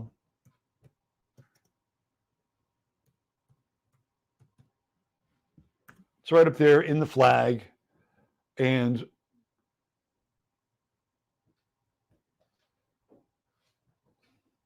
let's do this. Let me do this.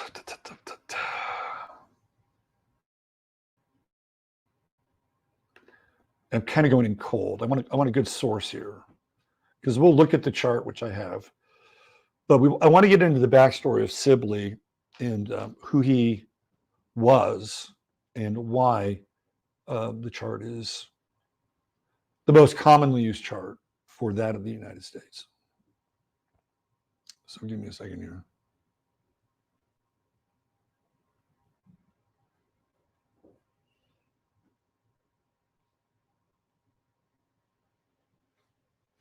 Let me see. Let's just cruise through this.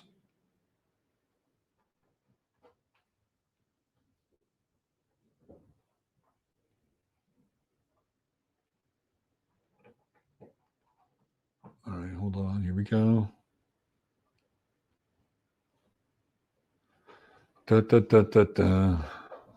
Yes. Okay. So this is a long-winded kind of dissertation by another astrologer, and I needed to bring this up here a little bit. Let me do this other one.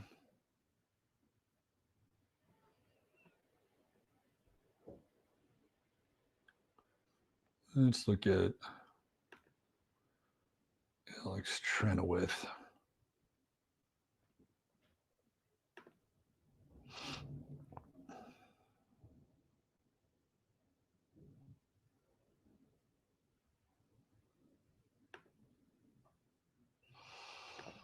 Here, let me do this.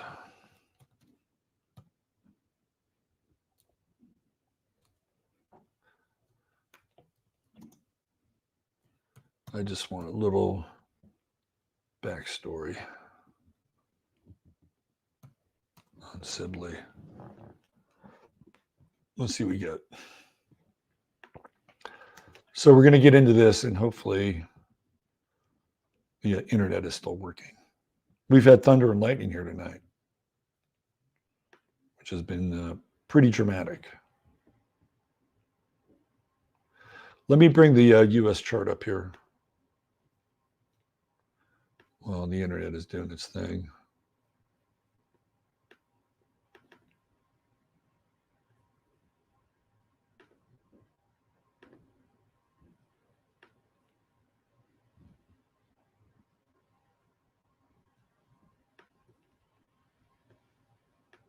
Okay. So this is the Sibley chart. Oh, lightning flash. The chart of the United States of America, which was procured by Ebenezer Sibley, who was a friend of Benjamin Franklin's. And there are a number of charts that are used for the United States. This one generally being the most popular. And I've seen Scorpio rising, I've seen Gemini rising, Libra rising. I'll tell you why I think this is the right chart. First of all, with the ascendant, right? The whole idea with the ascendant is to get bigger. And what happened to the country? It started off with 13 colonies and it got bigger, right? It got expansive. And everything about this country has been about bigger, more, bigger, more. Sagittarius also rules religion. And religion has played a huge role, not only in the formation of the United States, right, but it's played a huge role as the United States has grown as a country. Initially, you had the mystery religions, you had Freemasonry, you had Rosicrucianism. Then, of course, you had things like Protestantism, and you had the Catholic faith, right? Mostly Protestants. They were the ones that settled here in this country. You had some Calvinists, right? So religion played a really big role in the formation of the United States. And today, everything's a religion and nothing is a religion. Like, we are the melting pot of religions. We have Judaism, we have Hinduism, we have Islam, we have 20 different stripes of Christianity, right? We also have religions that weren't even around. We have wokeism, we have MAGA. We are the country of beliefs and belief systems, and that's what Sagittarius is. The other thing is that Sagittarius is connected to the eagle, which is also a symbol for fates. Right? So Sagittarius is a fitting rising sign for the country, optimistic. Right? There was this period of America where, Americans were really optimistic. You were born in a country where you could, guess what? You could become president too. If you wanted to, you could become anything here in this country. That, my friends, is a Sagittarian belief system. You can become anything. Things like sports, which are ruled by Sagittarius, are very big here. Really big. Have you noticed? Football, baseball, basketball, all Sagittarius stuff. Things like human improvement, self-improvement, all the kind of humanist secular technologies that come through the 70s are all very Sagittarian too. Think and Grow Rich, Napoleon Hill, very Sagittarian stuff. And guess what happens when a populace gets too wealthy with material goods, too much with ease of comfort? They get fat. right? They get fat and they get lazy. That's what's happened to us, Sagittarius rising. We become a fat and lazy people. We've become used to everything sort of, hey, Mom, can you bring me a ham sandwich? Right? That's Sagittarius on the ascendant. You know, we've taken things for granted in this country. We've taken our freedom for granted in this country. All the Sagittarian things, the creeds and the ethos with Sagittarius that are important to us, we've taken for granted. Now they're being weaponized against us. Now we're taking everybody in. Oh yeah, you like all that? Yeah, you like all that stuff there on the on the Statue of Liberty? Yeah, yeah. We're just gonna open those borders up. Yeah, you're gonna get real Sagittarian here in a moment. That's okay. We'll take them in. Come on. We'll show you the American way, little fella. That's Sagittarius rising, but it's become big and over bloated with philosophies and laws. Sagittarius rules laws. We got so many fucking laws here. We have so many laws. That's Sagittarius. And Sagittarius wants to be free. That's the other thing. We want to be a free people, but you can't have freedom without responsibility. We lost that along the way. We handed our responsibility over to other people. We trusted them. So go be and do. So Reagan did. Go do what you do best. Go be you. We'll take care of this. We'll take care of this stuff. We'll limit the government. You won't have to pay as many taxes. You just go live your best life. We're just here to kind of stay out of the way and to limit the onerous fees and laws that will get in the way of you being able to live your best life. And it didn't work out so well. And I'm not asking for more of that. Ooh, lightning strikes. Man, they're good. I'm not asking for more of that. I'm asking for less of it. But anyway, let's move on. Let's talk about Pluto. Hello, Pluto return. And we Pluto rhymes with plutocrat. It sounds like plutocrats. You know, these are the people, Capricorn, money, corporations. But again, you know, the idea is that, yeah, you can raise yourself up by your bootstraps and you too can have a part of the American dream. And some of that was true for a while. It's getting harder. But we're paying the piper now. And with the Pluto return, boys and girls, we could be staring down some heavy-duty financial issues. Heavy-duty financial issues. Yep. And we're in the midst of it. If I were to put Pluto in the transits, it'd be right there. And when Pluto moves into Aquarius, we will become a different country. For better or worse, we will become a different country. It will not be the same. It will not be business as usual at all.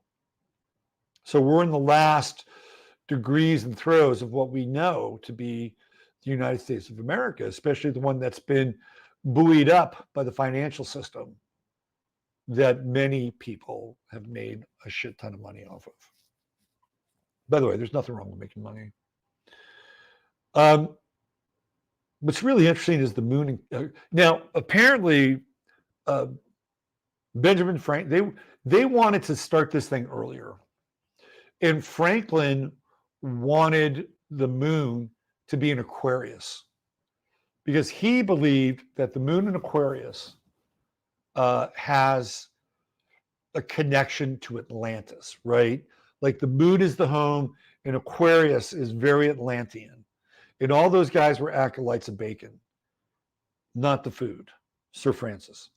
And they wanted to model. They also believed that the moon in Aquarius was much more egalitarian than the moon in Capricorn. They wanted to stay away from it. Now, Franklin was a little kinky too. So he might have liked the moon in Aquarius for different reasons. And it's in the third house. And America's a little kinky. America likes to watch. We are voyeurs. Why do you think OnlyFans or fans only, or it's OnlyFans, right? OnlyFans and and porn is so popular in this culture. It's the moon in Aquarius. We are voyeurs. We love reality TV. We love Big Brother. We love all the reality TV shows. We love Survivor. This is America. We love game shows.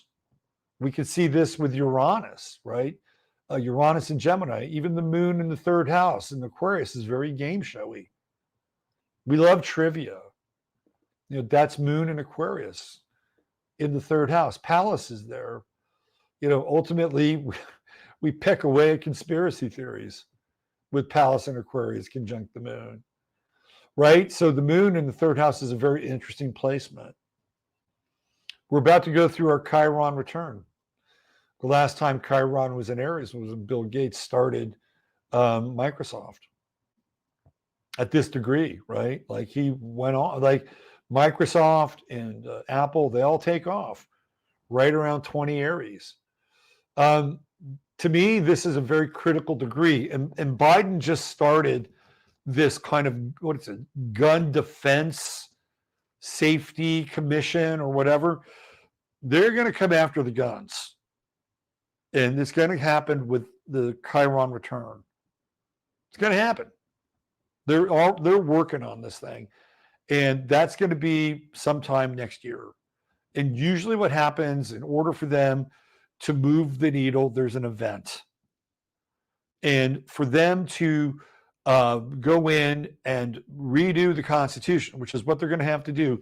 And by the way, Gavin Newsom is talking about this, that we need a constitutional convention. You're hearing all these people talk about why we have such a fucked up situation here. It's because of the Constitution.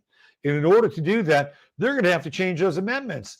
And that's where your Chiron return comes into play with Aries.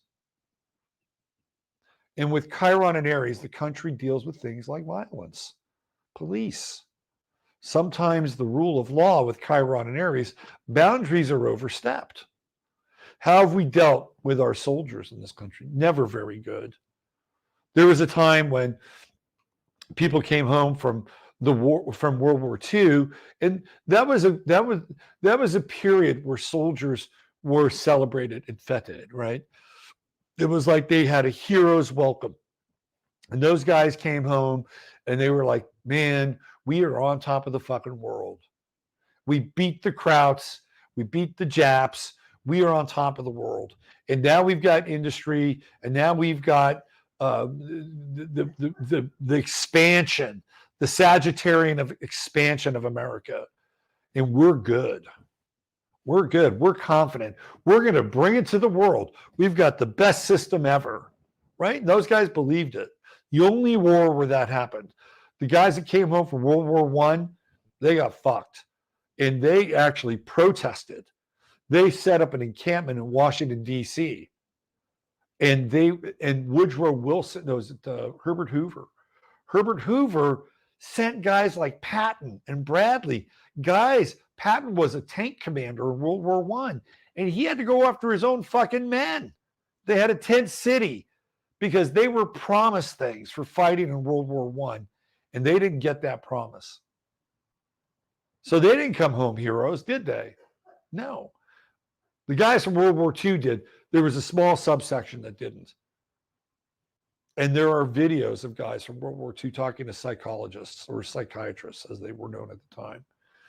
Korea, did they come home as heroes? Not really. Nobody said, hey, gee, great war. They got a tie. That war's still going on. To this day, they never declared an end to it. They just drew a line between two countries. How about Vietnam? How'd those veterans do? Not well. Not well. When they came home, people hated them. Poor bastards. Hated them. They were vilified. Right? And even the guys that come home from the Gulf War I and II, the shit they have to put up with the VA, it's not good. This is where the United States, with Chiron and Aries, when the soldiers come home, when Johnny comes marching home, it's not a good deal. They're whatever they've gone through, whatever corporation they fought for, they have not been duly taken care of or rewarded for their service. And that is the Achilles heel of this country. We've never come to terms with Vietnam. We've never come to terms with any of the wars post-Vietnam. Hell, we haven't even come to terms with World War II. There's a lot about World War II that doesn't make any sense. That's our Achilles heel, right? And are we about to go into another war? Are we going to go into World War III? Is that going to be part of the Chiron return? Quite possible. It's very possible. So we can see the U.S. chart here. I mean, it's all over the place. Cancer, we know Cancer. It's July 4th. What time? Well, here we go. It's all about, what about Mars and Gemini? 7th house. Mars and Gemini, 7th house. We like competition, don't we?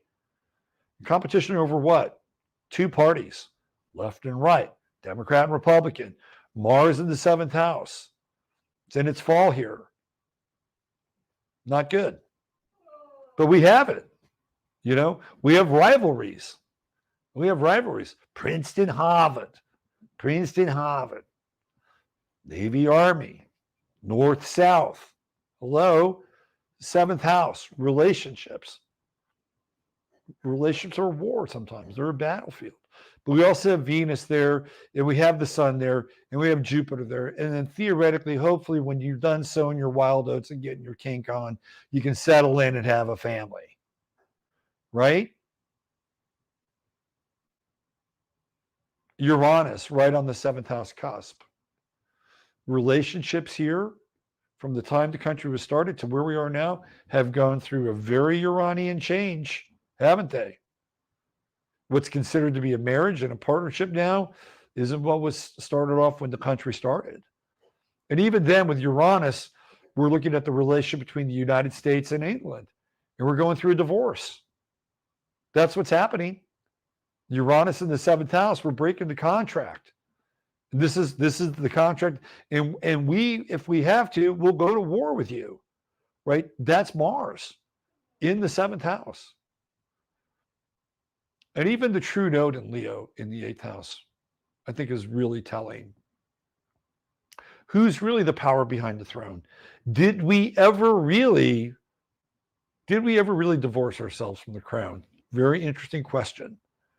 It may be, just maybe, the true node in Leo in the 8th house gives you some answers.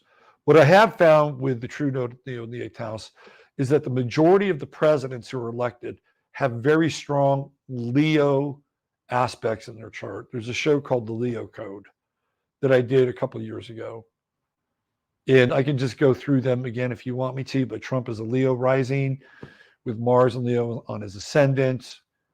You had Barack Obama, who for all intents and purposes was a Leo. Wow, this lightning is crazy good.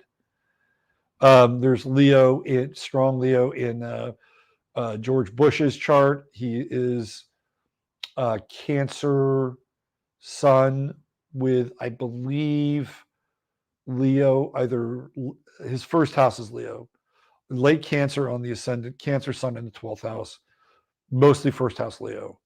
Prior to that, you've got Bill Clinton, who's a Leo, right?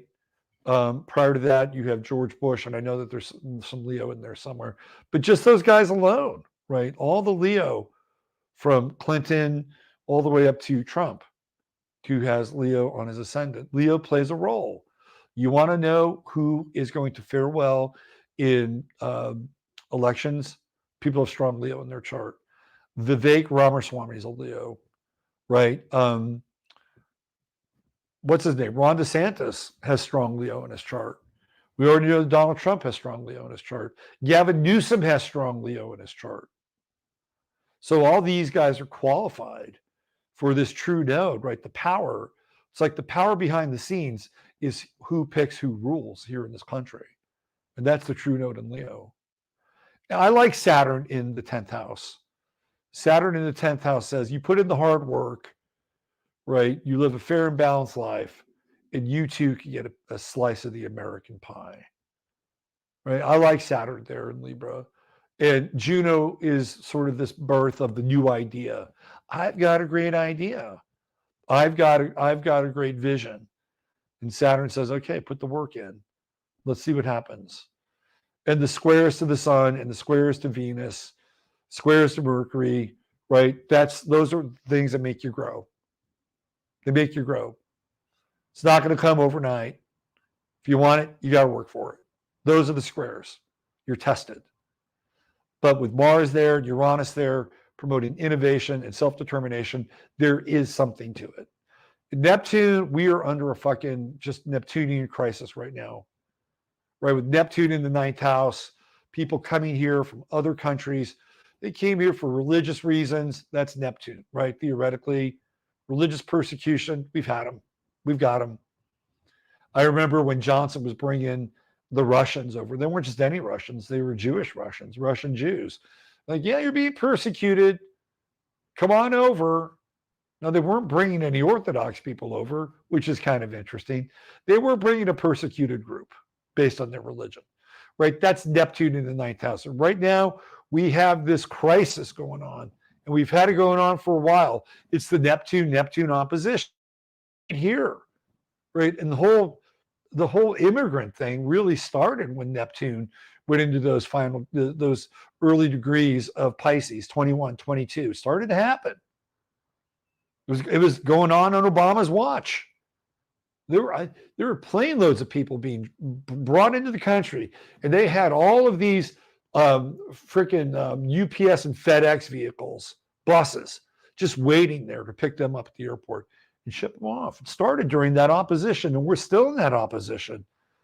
And this is a crisis. We're in a Neptunian crisis in the country. And all these people, who are virtue signaling, it's this Neptune up here in Virgo, right? And we're dealing with the dark side of it with Black Moon Lilith. And transiting Neptune is like opening the gates. It's opening the floodgates. It is a major, major crisis. It's not just here, it's global, but it's here now. And it's all happened with Neptune and Pisces. I started talking about this when I was at Gaia. I started talking about this at Gaia. And I had a show just dedicated to this and what was coming. And one of the boats that I showed was this boat called the Aquarius. And that boat ferried thousands and thousands and thousands of people from North Africa to Europe. I'm like, oh, isn't this interesting? When Neptune goes into Aries, I'll tell you what's going to happen. You ready? All the people that landed in these countries are going to get angry. That's Neptune and Aries. That's what we're going to see. Have you seen the video of the people that are coming to these countries? They're all young, fighting age men. Not many women there. When Neptune goes into Aries, that's when the migrants become Aries-like. And ladies and gentlemen, it could get very ugly. I'm not being xenophobic. I'm looking at the astrology. And you guys have been watching this for years now. It's already happening. It's already happening. And it's unfortunate because it's all synthetic. It's all synthetic. Man, this lightning is amazing. I got a bird's eye view of this finger lightning right out here. It's really inspiring. So there's your Sibley chart, and I'm just making a case for the Sibley chart.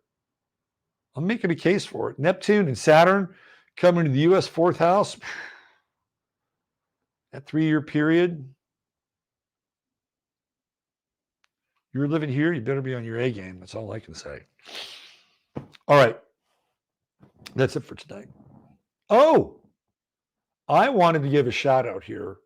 We still got 479 people. I want to give a shout out tonight to my friend John Levi. John Levi is going to be on Coast to Coast AM this week. And let me go into YouTube. I'm just going to get his channel here. He's going to be on Coast to Coast AM because he's got a book coming out. And it looks to me like it's going to be an absolutely great book. So it's called Evidence of Old World, Part 1. And let me see. You can do the pre-order on PayPal. So John is going to be on Coast to Coast this week talking about his book. Let's see, what is that? Right here. September 30th. Let me see if I can get this out of here. Hold on. Right there. He's going to be on Coast to Coast on September 30th. So it comes on late. And if you're interested in this whole fascinating world of Tartaria, John has been covering it for years now. And he's working on this. This book is about to come out. I think it's great. I'm happy for him. And he always wanted to be Art Bell.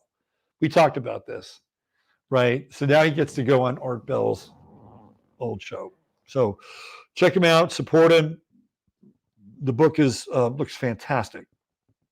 And it focuses on San Francisco and all the bizarre, anomalous stuff around San Francisco. What else? Thanks again for Narco Longo for being here. Mr. Old World Florida, thanks for hanging out.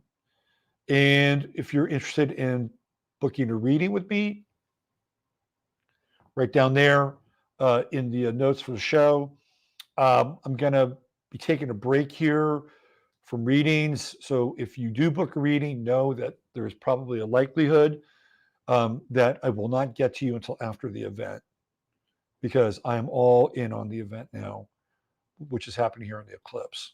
So that'll be post October 14th, 15th, 16th, probably post 16th, probably after October 20th, basically, because I'm going to have to recoup a little bit.